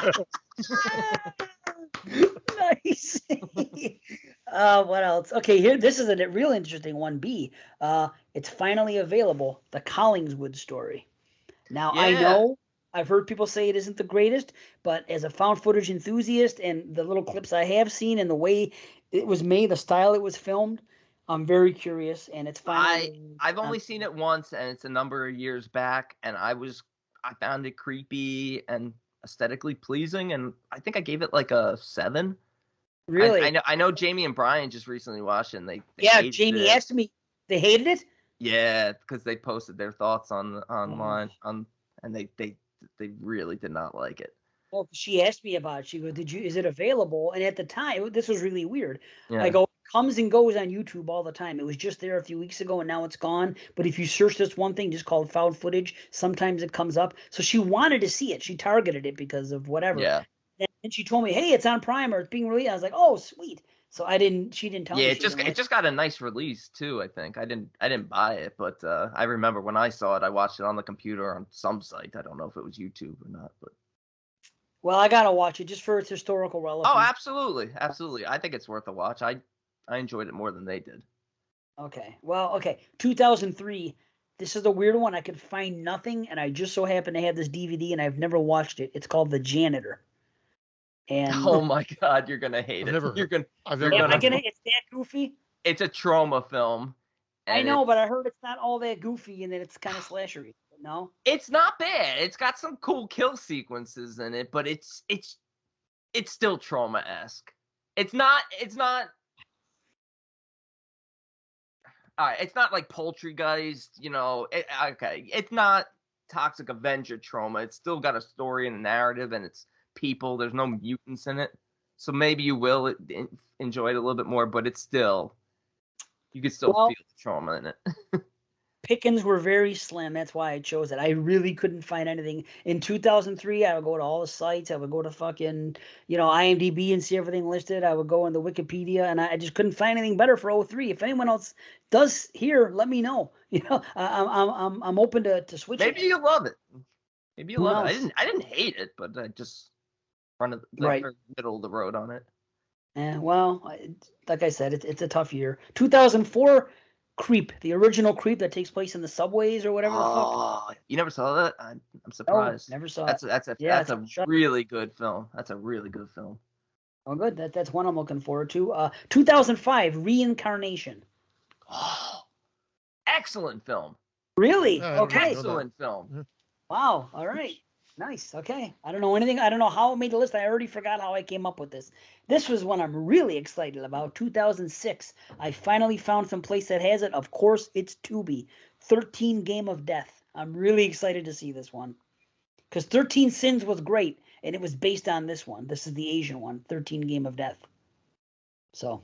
Okay. Yeah, I've always wanted to see it. Yeah. I didn't know if this was the one that was based on 13 Zemedi. No. Remember that movie, 13 Sins? Remember that movie? No, I do. Yeah. Yeah, it was based on this. It was a remake, the American remake of it. And I enjoyed that movie and concept. So Yeah.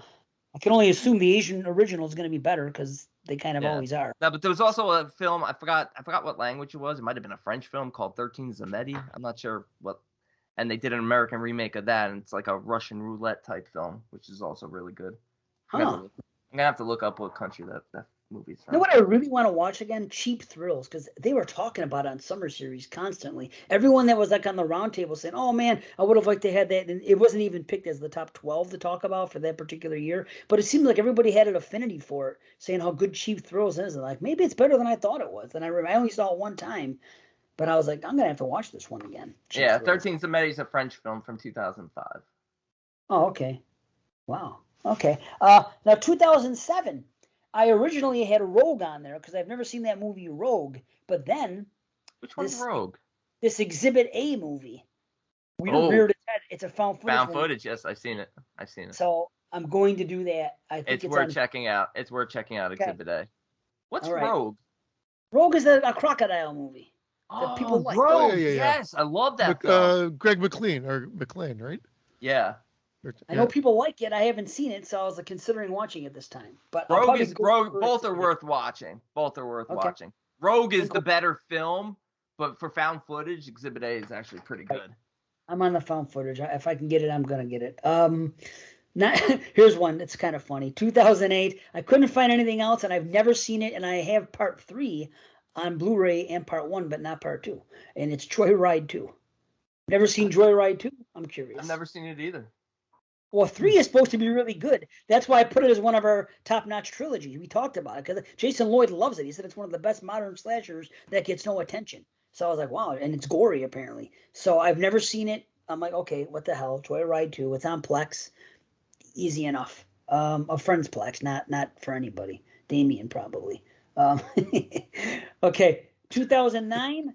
I've owned this movie for years because I got it for $1 when Blockbuster closed, and I still never watched it. It's Pandorum. You guys see Pandorum? Yeah, I saw it once. Way back when it came out. Yeah. Is it okay? It was okay. Yeah. Sorry. No, I'm with C on that. I remember it being okay. I think I was entertained by it. Yeah, if nothing else, I must have settled because I couldn't find anything else. So, again, I don't know. Again, that felt very sci-fi horror. Yeah. But it was fun. Okay. I'm looking forward to this one, actually. 2010, The Reef. People keep talking me up on The Reef, saying I'd like it. It's a shark movie I'd like. So it is one of the better ones. Okay. I'm on that. That's on Prime.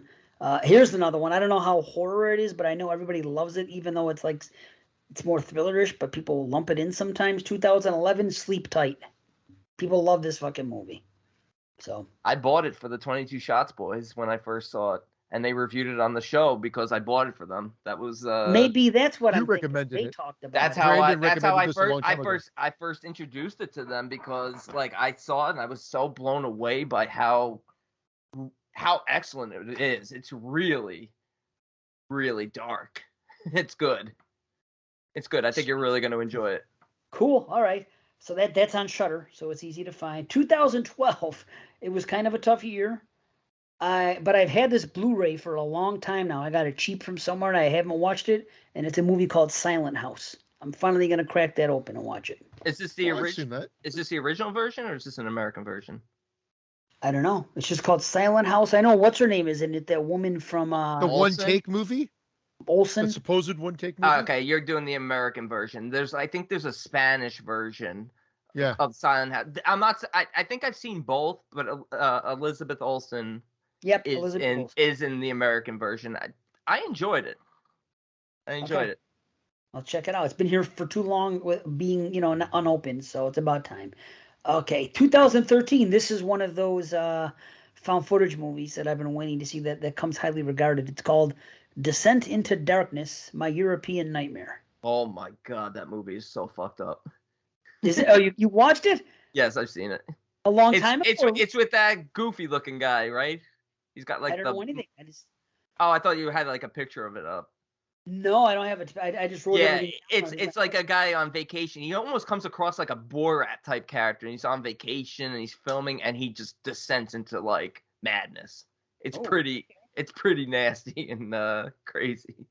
I'm excited. Okay, see, there's a lot of found footage coming up now because there wasn't a lot from 2015. I've been watching a lot over the last couple of years, and this year especially, I've watched a ton. So, well, my problem is I've seen so much from 2014 on. There's very little I didn't see horror unless I wanted to skip it. So it was tough. But then I had this list of found footage. So this 2014 movie is called Infliction, and that's it. It's a found footage movie. I'm going to see it. I don't know. Infliction? I'm thinking of Incision. Infliction. Is that the vampire? No, Affliction is the other one with the vampire. Affliction. What's Infliction? I don't know. Type in Infliction 2014. It has high enough reason for me to do it. There it is, 2014. Again, it's a 5.2 out of 10. And in 2011, two brothers documented their murder spree in North Carolina. This is their actual assembled footage. It's on Plex. So this cover art looks like I've seen it before, but I don't remember. So I might add this to. Yep, Infliction 2014. And here's another. I've definitely seen this, but I'm definitely gonna watch it again because I don't remember. Okay. Here's another one. While you're on the B or wherever, look this one up. It's from 2015. It's called Ghoul. It's another found footage movie, Ghoul. Cool.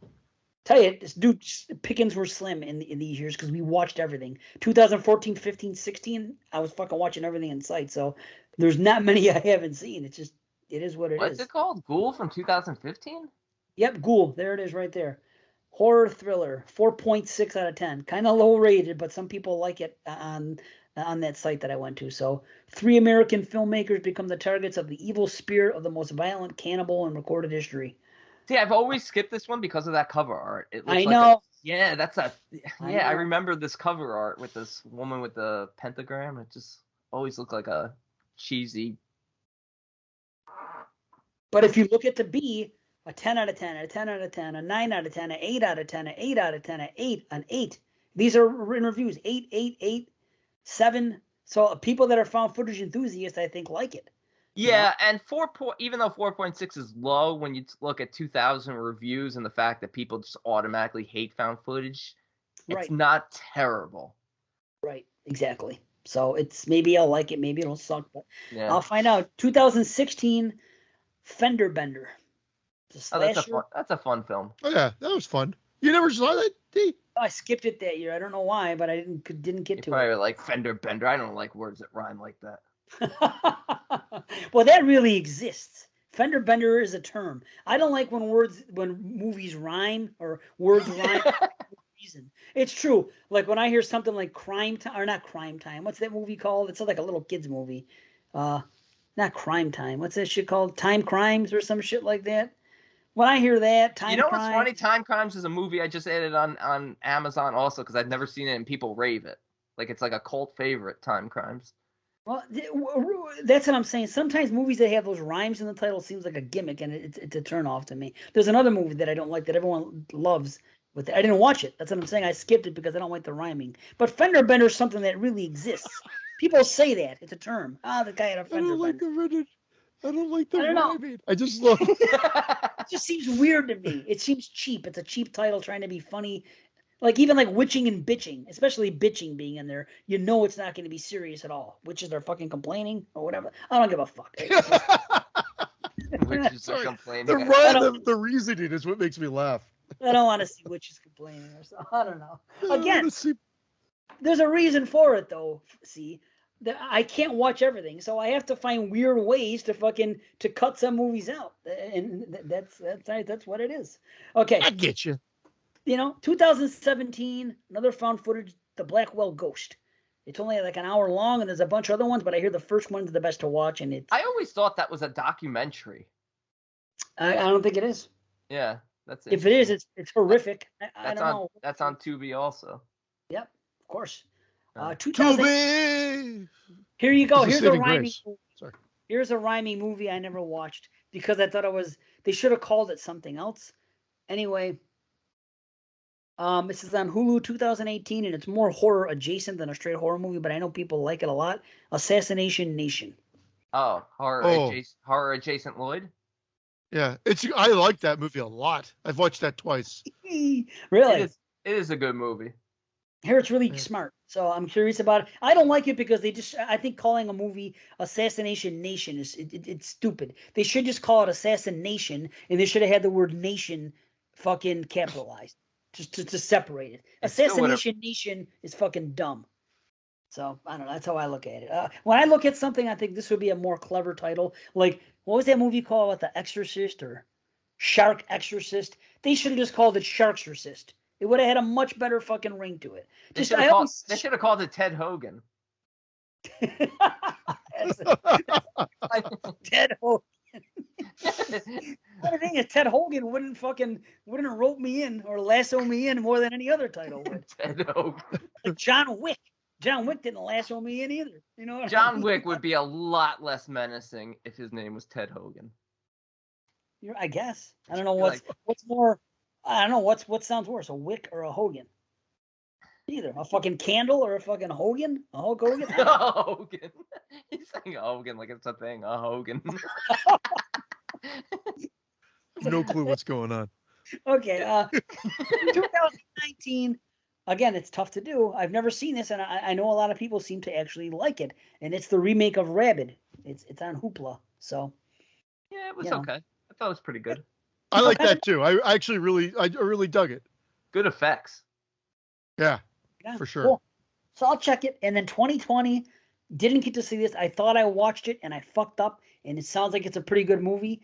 It may be more horror adjacent, Lloyd, but I don't know. It's that movie Alone, with the girl getting terrorized by some guy as she's driving. No. Oh, there's a couple of them. I watched them all. Oh, I know which one you're talking about. Yeah. You said she made decisions or something. Watson raved it also. Yeah, it was one of these movies where the character she's in the predicament, but she makes all the right decisions, yet the horror still ensues. It's not one of these, let me go hide behind the chainsaws. It wasn't like stupid. Like she's doing smart things, but she's still being tormented by this guy. Yeah. No, that's a good film. Cool. So that's the list. Again, today's the 3rd. I don't know how I'm going to do it or when I'm going to. And again, I'm going to be gone fucking from the 27th to the 31st. I'm not going to have a Halloween here. I'm going to be in Vegas fucking, 27th, November 2nd. Gone. Nothing. I hope you catch some big fish. I hope I don't catch COVID. I'll tell you that. I gotta be going on a plane and fucking going in different airports and all this other shit. You still wearing your mask everywhere? No, but I'm going to start. I think you have to at the airport and in the airplane. Yeah, just wear your. You do. While you're traveling, I would certainly wear your mask. Oh yeah, I will. I still wear it everywhere, even though I'm vaccinated. I'm still wearing them. Like you see people in the supermarket, everyone's walking around without it on. You know what? I'm used to it at this point. I'm just gonna keep it on until it's fully. I don't know if it's ever gonna fully go away, but until it's even more under control. Yeah, that's what you should be doing. Yeah. That's the problem. Everybody thinks, oh, no, it's done, or they don't believe it. Well, that's like what it's a fucking ghost. Well, that's what happened when they first announced that they had, like, the vaccine. Like, the vaccine will be ready soon. Everyone took their masks off. It's like, you haven't gotten it yet. Put your mask back on. I love it. I don't believe in it. Okay, I'm like, well, you know what? It believes in you. You fucking idiot. Yeah, Right. That's it. Don't believe it. It's all a hoax. We need more of you around. For you, I recommend no mask. And I'm going to tell you what to do. You're a doctor, and you're coming here to fucking say, this is what you should do, and you're going to say, no, I think I'm going to... That would be like a fucking... Can you imagine a plumber coming to your house and saying this, I'm going to do this? And like, well, honestly, I would rather... I think, you should do it this way. Who's the fucking plumber? You were the guy that you fucking paid. These are doctors saying this is the... Yeah, nobody wants to listen to the doctors, but to listen to the Facebook groups of angry people who are like, this is a conspiracy. I'm so happy. I'm so fucking happy not to be in that scene anymore. Honestly, I'm not off Facebook in terms of, like, I'm not, like, I haven't, like, deactivated anything, but I rarely post. I've always been somebody who rarely posts. I really... I have it. I occasionally go on, but like you, Dave, I really use it mainly for Messenger. Yeah, that's it. That's really. And I don't need to do all that extra stuff anymore because too many people say and do things that, frankly, rub me the wrong way. Just everything's very angry and aggressive. Even when it's not angry, everything just seems so aggressive. It's like a movie, don't like a movie. Why is like the way Eric, I guess the way he took my my joking about the anti-trailer people. I mean, it was all just a big fucking joke. Like, at the end of the day, I really don't care. But the way he took it, like oh my god, like, chill out, like that's the way everyone is with everything else. But I mean, but for real, if you don't like a movie, that's okay. You could be in a chat with somebody. Now I even got fucking issues in a chat. Because fucking you say something about, I didn't like the Evil Dead remake. Okay, well, I liked it because I thought this, and this. And then it's a fucking diatribe about this and this and this and and this sucks and this and why would they do that? And I just fucking, okay, I liked it, you didn't. I'm going to tell you why I liked it. You could tell me why you didn't like it. And then move on. Yeah. And then correct. You don't need to fucking continue on a back and forth. So it's like anything else. How is it any different than saying, well, I really like fucking the Whopper from McDonald's. Oh, and then someone else goes, it sucks. This is impossible. The Baconator from Wendy's. And could you imagine going back and forth that much? How is a piece of art that you watch a movie and you happen to like this? How is it any different than I like a certain food and you may not like that kind of food? Honestly, the Big Mac and Quarter Pounder are fucking delicious. I've had them both recently, and they are amazing. They really are. The quality of McDonald's. I can't believe I'm saying this. I feel like it's gotten better. I think I have to agree only because of what I just thought. It's not like I haven't had McDonald's since I went to the States, but when we came down to the States, I mentioned this in the chat. I went and we bought like that family pack. Like, let's grab it. It's like $12 Like, I couldn't even believe the price for it. We got it. The Big Mac was picture quality. Like and it was no grease on it. It was absolutely delicious. I'm like, what the fuck? Well, one of the things McDonald's does now, blown away. One of the things McDonald's does now with their burgers is they make them to order. So I've gone through the drive-thru a bunch of times. I have not been eating great the last couple of months, I'll be honest. But so I'll go to the drive-thru, and they'll be like, "Oh, can you pull up to the next window and just wait?" So I might have to wait like 5 minutes.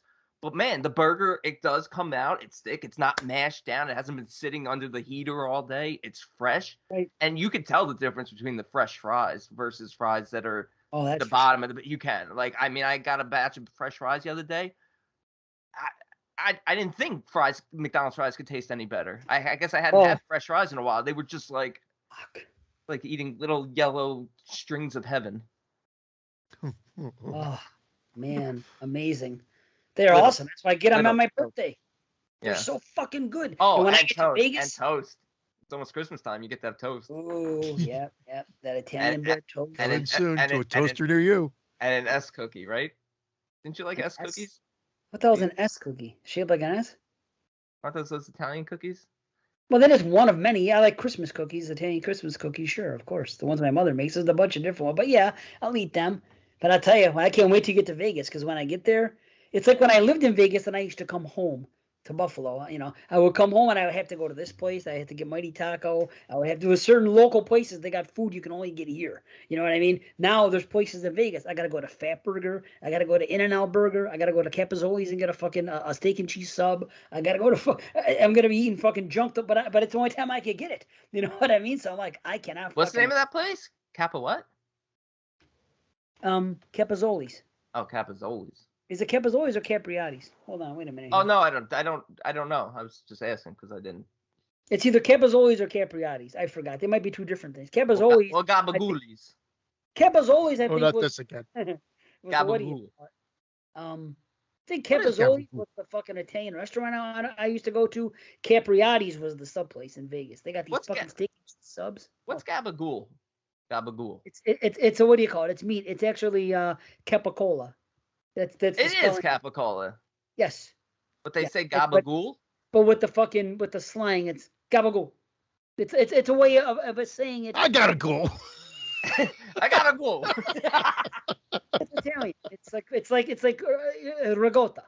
It's not ricotta cheese. It's ricotta, or just ricotta for short. It's taking the Italian language and putting it in the English. You know how they have Spanglish? Shouldn't I say ricotta cheese? No, you should. I should say ricotta. I feel like I'm more. No. Have the A in there. Ricotta cheese. Can't you just say ricotta? I can say ricotta. Ricotta.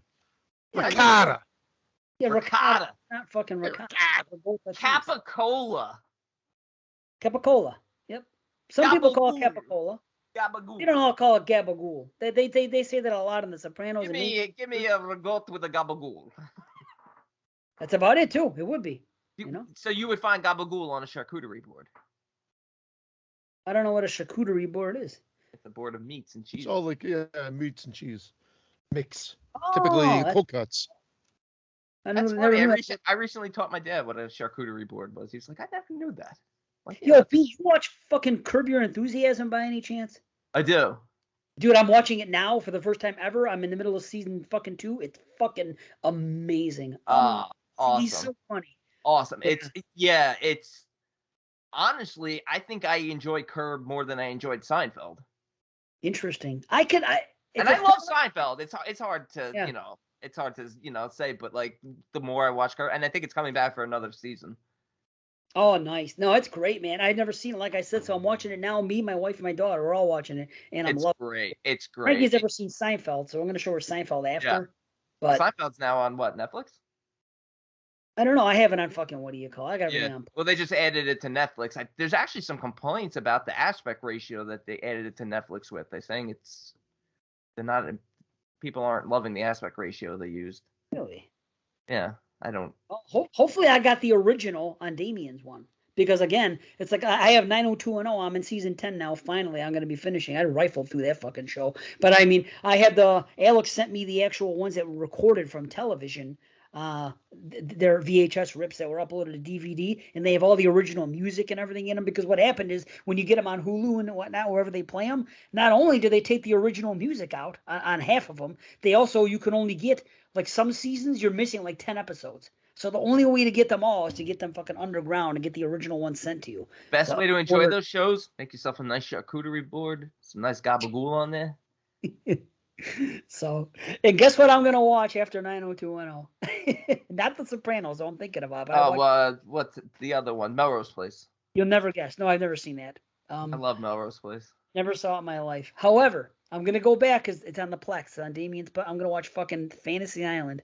The original Fantasy Island. Because, dude, the more I'm looking into Fantasy Island, it really is like fucking almost like a Twilight Zone. It's like fucking a lot of fucked up shit happens out there, and they don't know if Mr. Rourke is fucking a god or the devil.